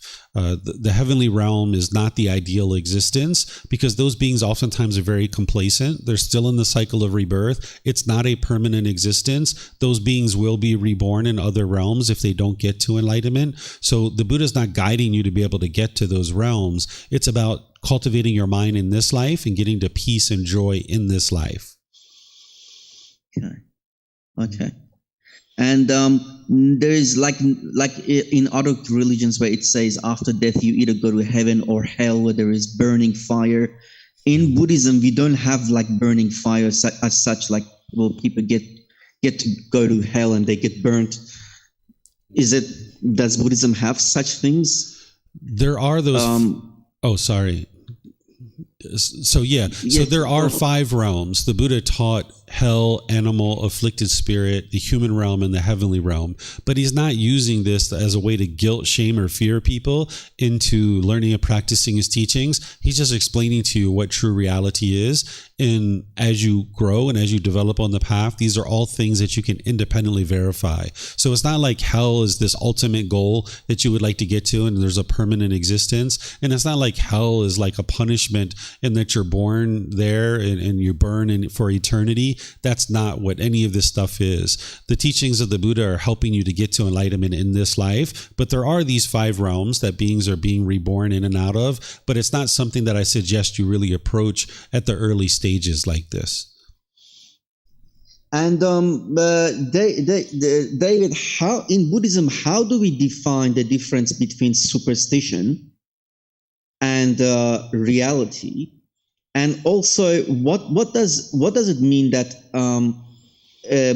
I've heard philosophers say everything we see or experience is an illusion. Mm-hmm. So what does all of that mean? Or, I mean, if it's taking too much time, I can ask at a later timing. But there's just so many questions. I love Buddhism, so sure. Let me answer this one for you, and then we'll move on. And you can schedule personal guidance with me through our website, and then we can meet in Zoom one-on-one, and we can talk from there. But to answer your question, thank you so much. Yeah, you're welcome. I can see that you've been looking at a lot of different things, and this is where the mind gets very confused because people are sharing all these different things that aren't actually true. So superstition is like mystical and magical things. Those kinds of things aren't true reality. And when people say that everything you see is an illusion, ask them, when they cross the street, do they look both ways? And if they say, yes, I look both ways, and you say, why? That truck is an illusion. That the world isn't an illusion. This is real tangible things. There's human beings that are sitting in front of me. There's actual things that are happening in the world. This isn't an illusion. These things kind of sound cute and people think that they sound interesting, so they say these things. And then when someone says it, it just gets repeated and repeated and repeated. But what you're experiencing is real life. It's right now in the present moment. Someone who says that everything is an illusion, just ask them, do you look both ways when you cross the street? And every single person that I've ever asked that to, they said, yes, I do. And I said, well, I thought everything was an illusion. Because if everything was illusion, they wouldn't look both ways before they crossed the street, right? So this is where people say one thing and they think it sounds cute, but then they actually do something else. So you can see in these situations that the world is not an illusion, that what we're experiencing is real, true life. And it's wise to look both ways before you cross the street, because that truck is going to hit you and you're not interested in dying. So you're going to see a lot of these different things in the world. But if you like to schedule an appointment, then we can talk through all your miscellaneous questions and I can help you to understand these things in a way that you can independently verify for yourself.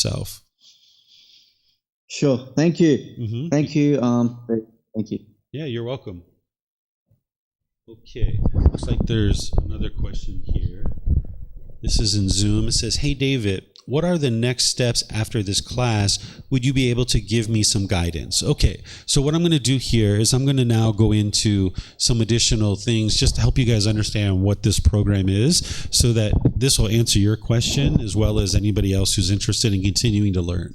So what this program is it's an interactive live program, either in person here at the temple, or you can do it online, because some of you guys might be traveling and you might decide that you'd like to attend online. So you can attend online either through the temple, you can attend here, or if you'd like to attend online, it's through Zoom, Facebook, or YouTube.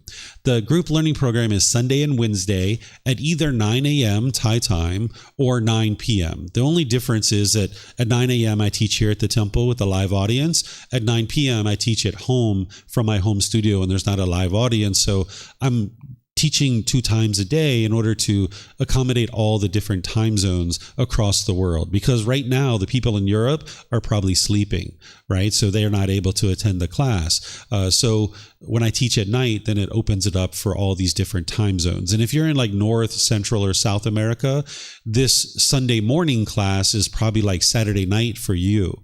And then when I teach Sunday night, it's like Sunday morning for you. So you actually have 2 options, right? So these are the different times. On Sunday is what I do is I go chapter by chapter of this book, Developing a Life Practice, The Path That Leads to Enlightenment. It's the first book of the book series, and you can download it for free. You can take it and go print it. You can get printed versions here at the temple by reimbursing us for our printing cost, or you can order it on Amazon. So each Sunday you're going to see I go chapter by chapter by chapter. The first 4 Sundays, I'm going to be doing kind of like an overview of the path to enlightenment, but then on about the 5th or 6th Sunday, that's where I'll actually be going chapter by chapter by chapter. So that you guys can understand and ask questions about the individual chapters. So you'll be able to read ahead of class, and then you can come to class and have a discussion where we're sharing the teachings and I'm helping you to learn the teachings, and you can ask questions. On Wednesdays, I do meditation with students and teach them chanting as well, and then I open up to any and all questions that you guys would like to ask. So the first 4 Wednesdays are going to be a 4-part series on breathing mindfulness meditation. Then the next 4 Wednesdays is going to be a 4-part series on loving kindness meditation. Then the next 4 Wednesdays is going to be a 4-part series on Buddhist chanting. And then after that, for the remaining 4 months of the program, I'll just be alternating between breathing mindfulness meditation and loving kindness meditation, and opening up to any and all questions that students have. So this is how the program is actually structured. You can use our Facebook group. If you use Facebook, there's daily posts from the book that I make there, and students ask questions too. So it's kind of like an online classroom where you can ask any and all questions. You can basically get help in one of 4 ways. You can ask questions in class. You can post in our Facebook group, and I'm the only one who answers those questions. You can send me a private message through all the messaging apps or email or something like that. Or you can schedule personal guidance, either here when I'm in the same city as you, or you can schedule online and we will meet in Zoom. So those are the 4 ways to get help. You can ask questions in class, you can post in our Facebook group, you can send private messages, or you can schedule personal guidance. We have a full library of books, audiobooks, videos, podcast, and quizzes, which you can all learn from those, because this program that I'm teaching now, this is like the 8th or 9th time that I've done this, and I've recorded it every single time. So it's all available to you. So you could actually be actively learning in the live class, but you can also go back to past classes and courses and retreats as well. And as I mentioned, there's ongoing support through being able to ask questions in class, our Facebook group, private messages, and scheduling personal discussions. And all this is available through our website, buddhadailywisdom.com. So the reason why somebody would take a program like this is that they're disinterested in experiencing discontent feelings any longer. They're interested in getting to peace, calm, serenity, and contentedness with joy. They're done with the anger. They're done with the sadness. They're tired of feeling guilty and shameful. They don't like feeling resentful or shy or any of these other discontent feelings, and they're interested in eliminating those. That's the reason why somebody would be interested in taking a program like this. They're interested in experiencing a peaceful life rather than facing struggles and difficulties. They can get to a point where you've cultivated wisdom and you meet with certain challenges, but you meet those challenges with wisdom. A person who's interested in taking this program might be interested in improved relationships, both personally and professionally. So if you have certain struggles and difficulties in your relationships, a program like this is going to help you to be able to sort all that out so that you can get to peace and joy, not only within your own mind, but in your relationships as well.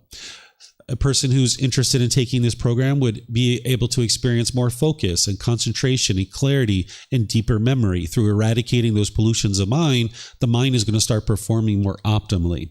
And then, of course, eliminating the cycle of rebirth and getting out of this constant, continuous coming back to the world over and over and over again. And then the way that you would like to do this in order to integrate the teachings into your life so that on a day-by-day basis, you'll be able to continually learn and grow and develop is that you would like to attend these regular classes, either in person or online, where you can attend the group learning program. And then I have various courses and retreats at different times during the year. So tomorrow I'm starting a Harmony and Relationships course. So if you'd like to learn that, it's Monday through Friday next week from 9 to 3, and you can come to any part of that that you like. You can just show up tomorrow. I'm going to start class at 9 a.m. and you can learn from that point forward, or you can just learn 1 day or 2 days. It's totally up to you. But you would like to have some amount of weekly training where you're kind of trickling the teachings into the mind by interacting with the teacher.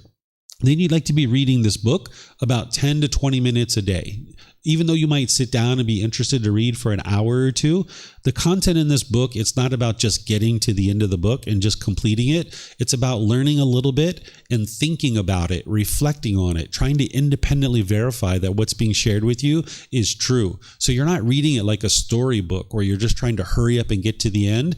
You're kind of taking little bites, kind of like you're taking a little bite of pizza. You chew it for a little bit and then you digest it. So it's the same kind of thing as if you're reading 10, 15, 20 minutes a day, this book, this is going to help you to gradually trickle the teachings into the mind. So you'd like to acquire a version of this book, either through our website or otherwise, to be able to gradually read the teachings.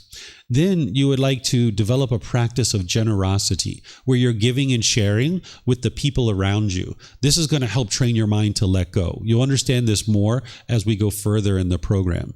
Then you're going to need to develop some improved moral conduct. There are certain things that you're doing in terms of your intentions, your speech, and your actions where you're being bitter and harsh and hostile in certain situations. And I'm going to teach you, starting in the next couple of Sundays, of how to improve your moral conduct where you're no longer being bitter and harsh and hostile to people. Because as long as you're putting that out, that's what's going to come back to you. So you're going to need to work on your moral conduct to a certain degree. And then you're going to need to develop a meditation practice. And I'm going to teach you how to do this starting on Wednesday. I'll slowly help you build a meditation practice. And you can attend any of the classes and courses and retreats. Like even this week when I'm teaching, I'm going to be teaching students how to develop a meditation practice. So anytime you're studying with me, I'm going to help you to be learning all of these kinds of things. And then as you need help, you can seek guidance from a teacher. This is how you would like to integrate the teachings into your day-to-day life. Okay? Acquiring this book is going to be really helpful. This is how you're going to be able to learn. So you can access it from our website. It's completely free and available at no cost.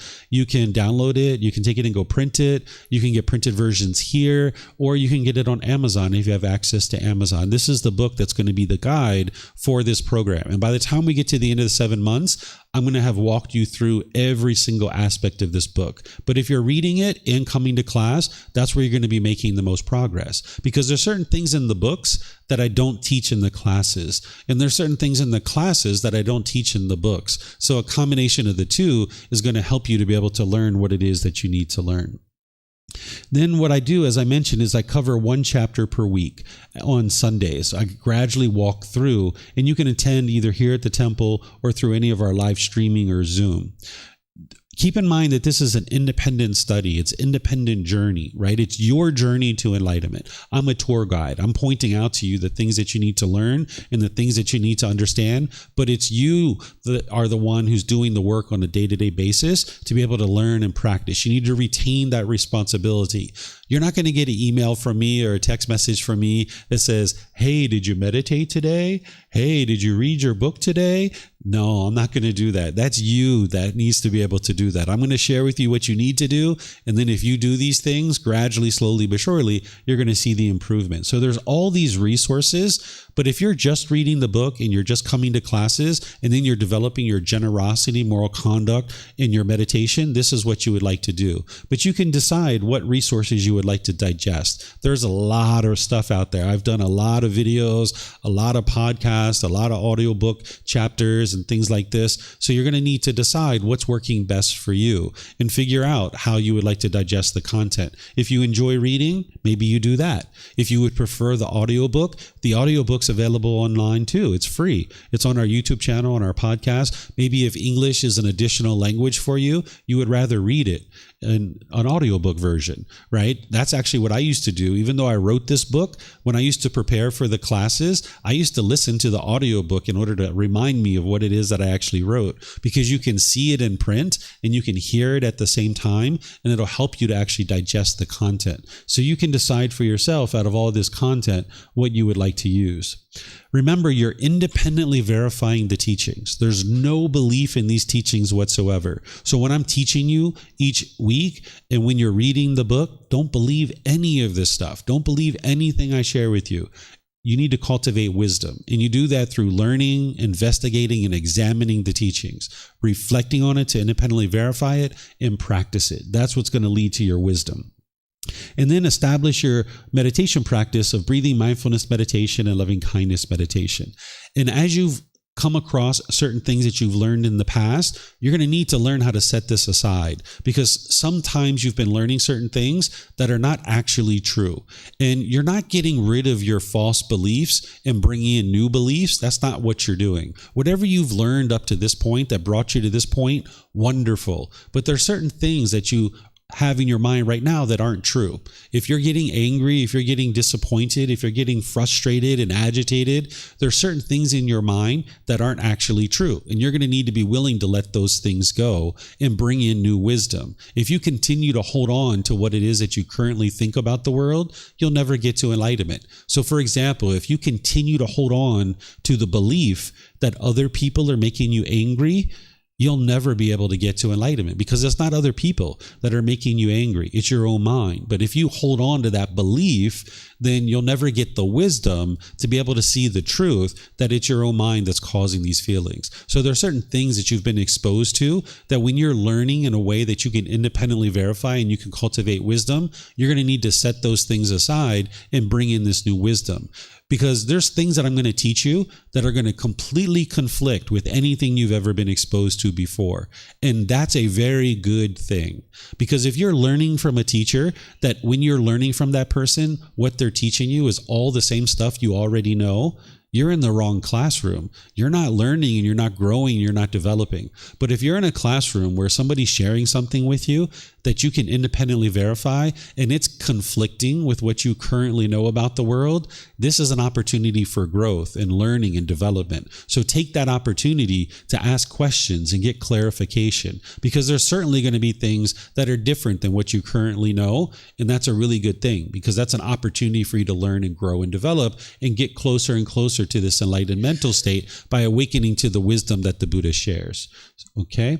So I'd like to share this kind of here at the end of the class, and as you're getting ready to maybe embark on this journey to be able to learn in this group learning program, is to understand that no one's ever accomplished anything great and magnificent through complacency. Complacency is like dullness or lethargic condition. You're going to need to be actively learning and growing in order to evolve into a better and better human being. If you're complacent and you're just like, yeah, so what, I get angry. Yeah, so what, I'm bitter and harsh and hostile to people sometimes. So what? Other people are that way with me too. Well, if you're complacent in your life, you're never going to create anything magnificent and wonderful in your life, whether it's about the path to enlightenment or your professional life and your professional growth. If you're complacent in your professional growth, your career will flatten out. You need to stay active to learn and grow and develop all throughout your life, and look at cultivation of wisdom and learning as something fun and enjoyable.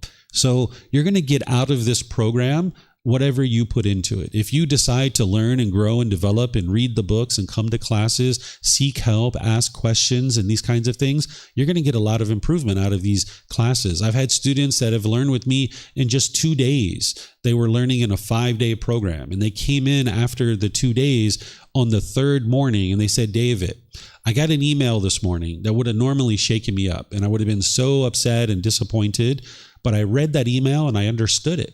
I understood what it was happening based on what you had taught over the last 2 days, and I didn't get angry. I didn't get upset. I didn't get frustrated, and I feel so much more peaceful having understood what I understood. So there's some students that as in short as 2 days, they can already see benefit and improvement to the condition of their mind. So whether you experience that or not is up to you, and whatever you decide to do in terms of your learning and growth and development, that's what's going to produce the results. Nobody can produce enlightenment for you. Nobody can give you enlightenment. It's up to you to decide that you would like to go forward and get rid of this complacency and actively learn and grow and develop. So here's the last thing I'll share with you guys before I'll just open up and kind of end class, is that the schedule of all the topics that I'm going to be teaching is at this URL. If you go to this URL, you'll see every single date that I'm going to be teaching every single topic. This is actually for the group learning program. But just to give you a heads up of what I'm going to be teaching over the next several Sundays, is today was essentially the welcome and the introduction to the group learning program. The second, third, and fourth Sundays, I'm going to be teaching you the Eightfold Path. This is the path to enlightenment. This is the core central teaching of the Buddha. I'm going to break it out into 3 different sections, and within 3 Sundays, you're going to have this overview, but also this really deep understanding of what the path to enlightenment is. So in the matter of 3 Sundays, you're going to understand this core central teaching of the Buddha. You're going to need to revisit it more than one time, but at least you're going to be able to understand it to a certain degree. And I'm going to be using the original words of the Buddha to be able to help you understand this. So I'm going to be walking you through over the next 3 Sundays to be able to understand that. And for anybody that's going to be here tomorrow morning, I'm going to be teaching the entire path to enlightenment tomorrow morning from 9 a.m. until 12 with a mid-morning break. I'm going to be walking you through and helping you to understand it. But in the group learning program, I'm going to be teaching it over the next 3 Sundays. Then on the 5th Sunday, I'm going to be teaching you the 10 fetters and the 4 stages of enlightenment. I'm going to be explaining to you the individual pollutions that the Buddha discovered, because that's the whole thing that the Buddha is guiding you to eliminate in the mind is the 10 fetters. So I'm going to be teaching you that on the 5th Sunday. And then on the 6th Sunday, that's where we're going to start with chapter 1 of this book. And then we're going to go chapter by chapter by chapter every single Sunday. So within these first 5 Sundays, you're going to get an overview of the program, and you're going to get really in depth with what is the path to enlightenment. So by the end of the 1 month, you're going to be able to understand where you're headed on this journey. And then we're going to start from the very beginning of the book. And then on the Wednesdays, as I mentioned, there's going to be a 4-part series on breathing mindfulness meditation, a 4-part series on loving kindness meditation, and a 4-part series on Buddhist chanting. And that's going to help you to build up your practice. So then from that point forward, I'm going to be alternating between breathing mindfulness meditation and loving kindness meditation. So this is kind of generally what we're going to be doing over the coming months. Okay? So you're always welcome to join. Either Sunday at 9 a.m. or 9 p.m. is totally up to you. And where you can't make the live class, because sometimes you're not going to be able to make the live class, you've got the recordings on YouTube, on Facebook, and on the podcast. So do you guys have anything you would like to ask me? You can ask here at the temple, or you guys can ask online as well through Facebook, YouTube, or Zoom, or raising your hand in Zoom. Okay, I think, Sam, you still have your hand up from before. I see that you've still got that up. All right, I see there's plenty of people online. And let's see, Janae's asking, why does a copy of the Pali Canon cost 3 months of a salary? Because it's 45 long, big books like this, and it's very costly to print out. It's over $1,000 to print it out because of the cost of printing, not because anybody's trying to make profit on it, but just because of the cost of the resources to go into the printing of this book. So that's why it's been consolidated now in a way that you don't have to spend that much money. You can actually just download it for free. Okay, so I'm not seeing any questions anywhere. So what I'm going to do is just end by thanking all of you guys for joining. Thank you for your interest in learning, and thank you for all your questions. Class, I think, went a little bit longer than I would plan. Normally we go until about 10:30 each day, so it's only about an hour and a half, maybe 2 hours, but we went for 2.5 hours today, so no big deal. It's a first class. I know you guys have lots of questions, but just to understand that normally class only goes to about 10:30, maybe 11 at most. So you guys have a very wonderful and lovely rest of your day, and perhaps we'll see you guys in a future class. Be well. Sawadee krap. Sawadee krap. Sawadee krap.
Thank you again for watching. Enjoy your meditation. Look forward to seeing you online and answering any questions that you might have. Thank you so much.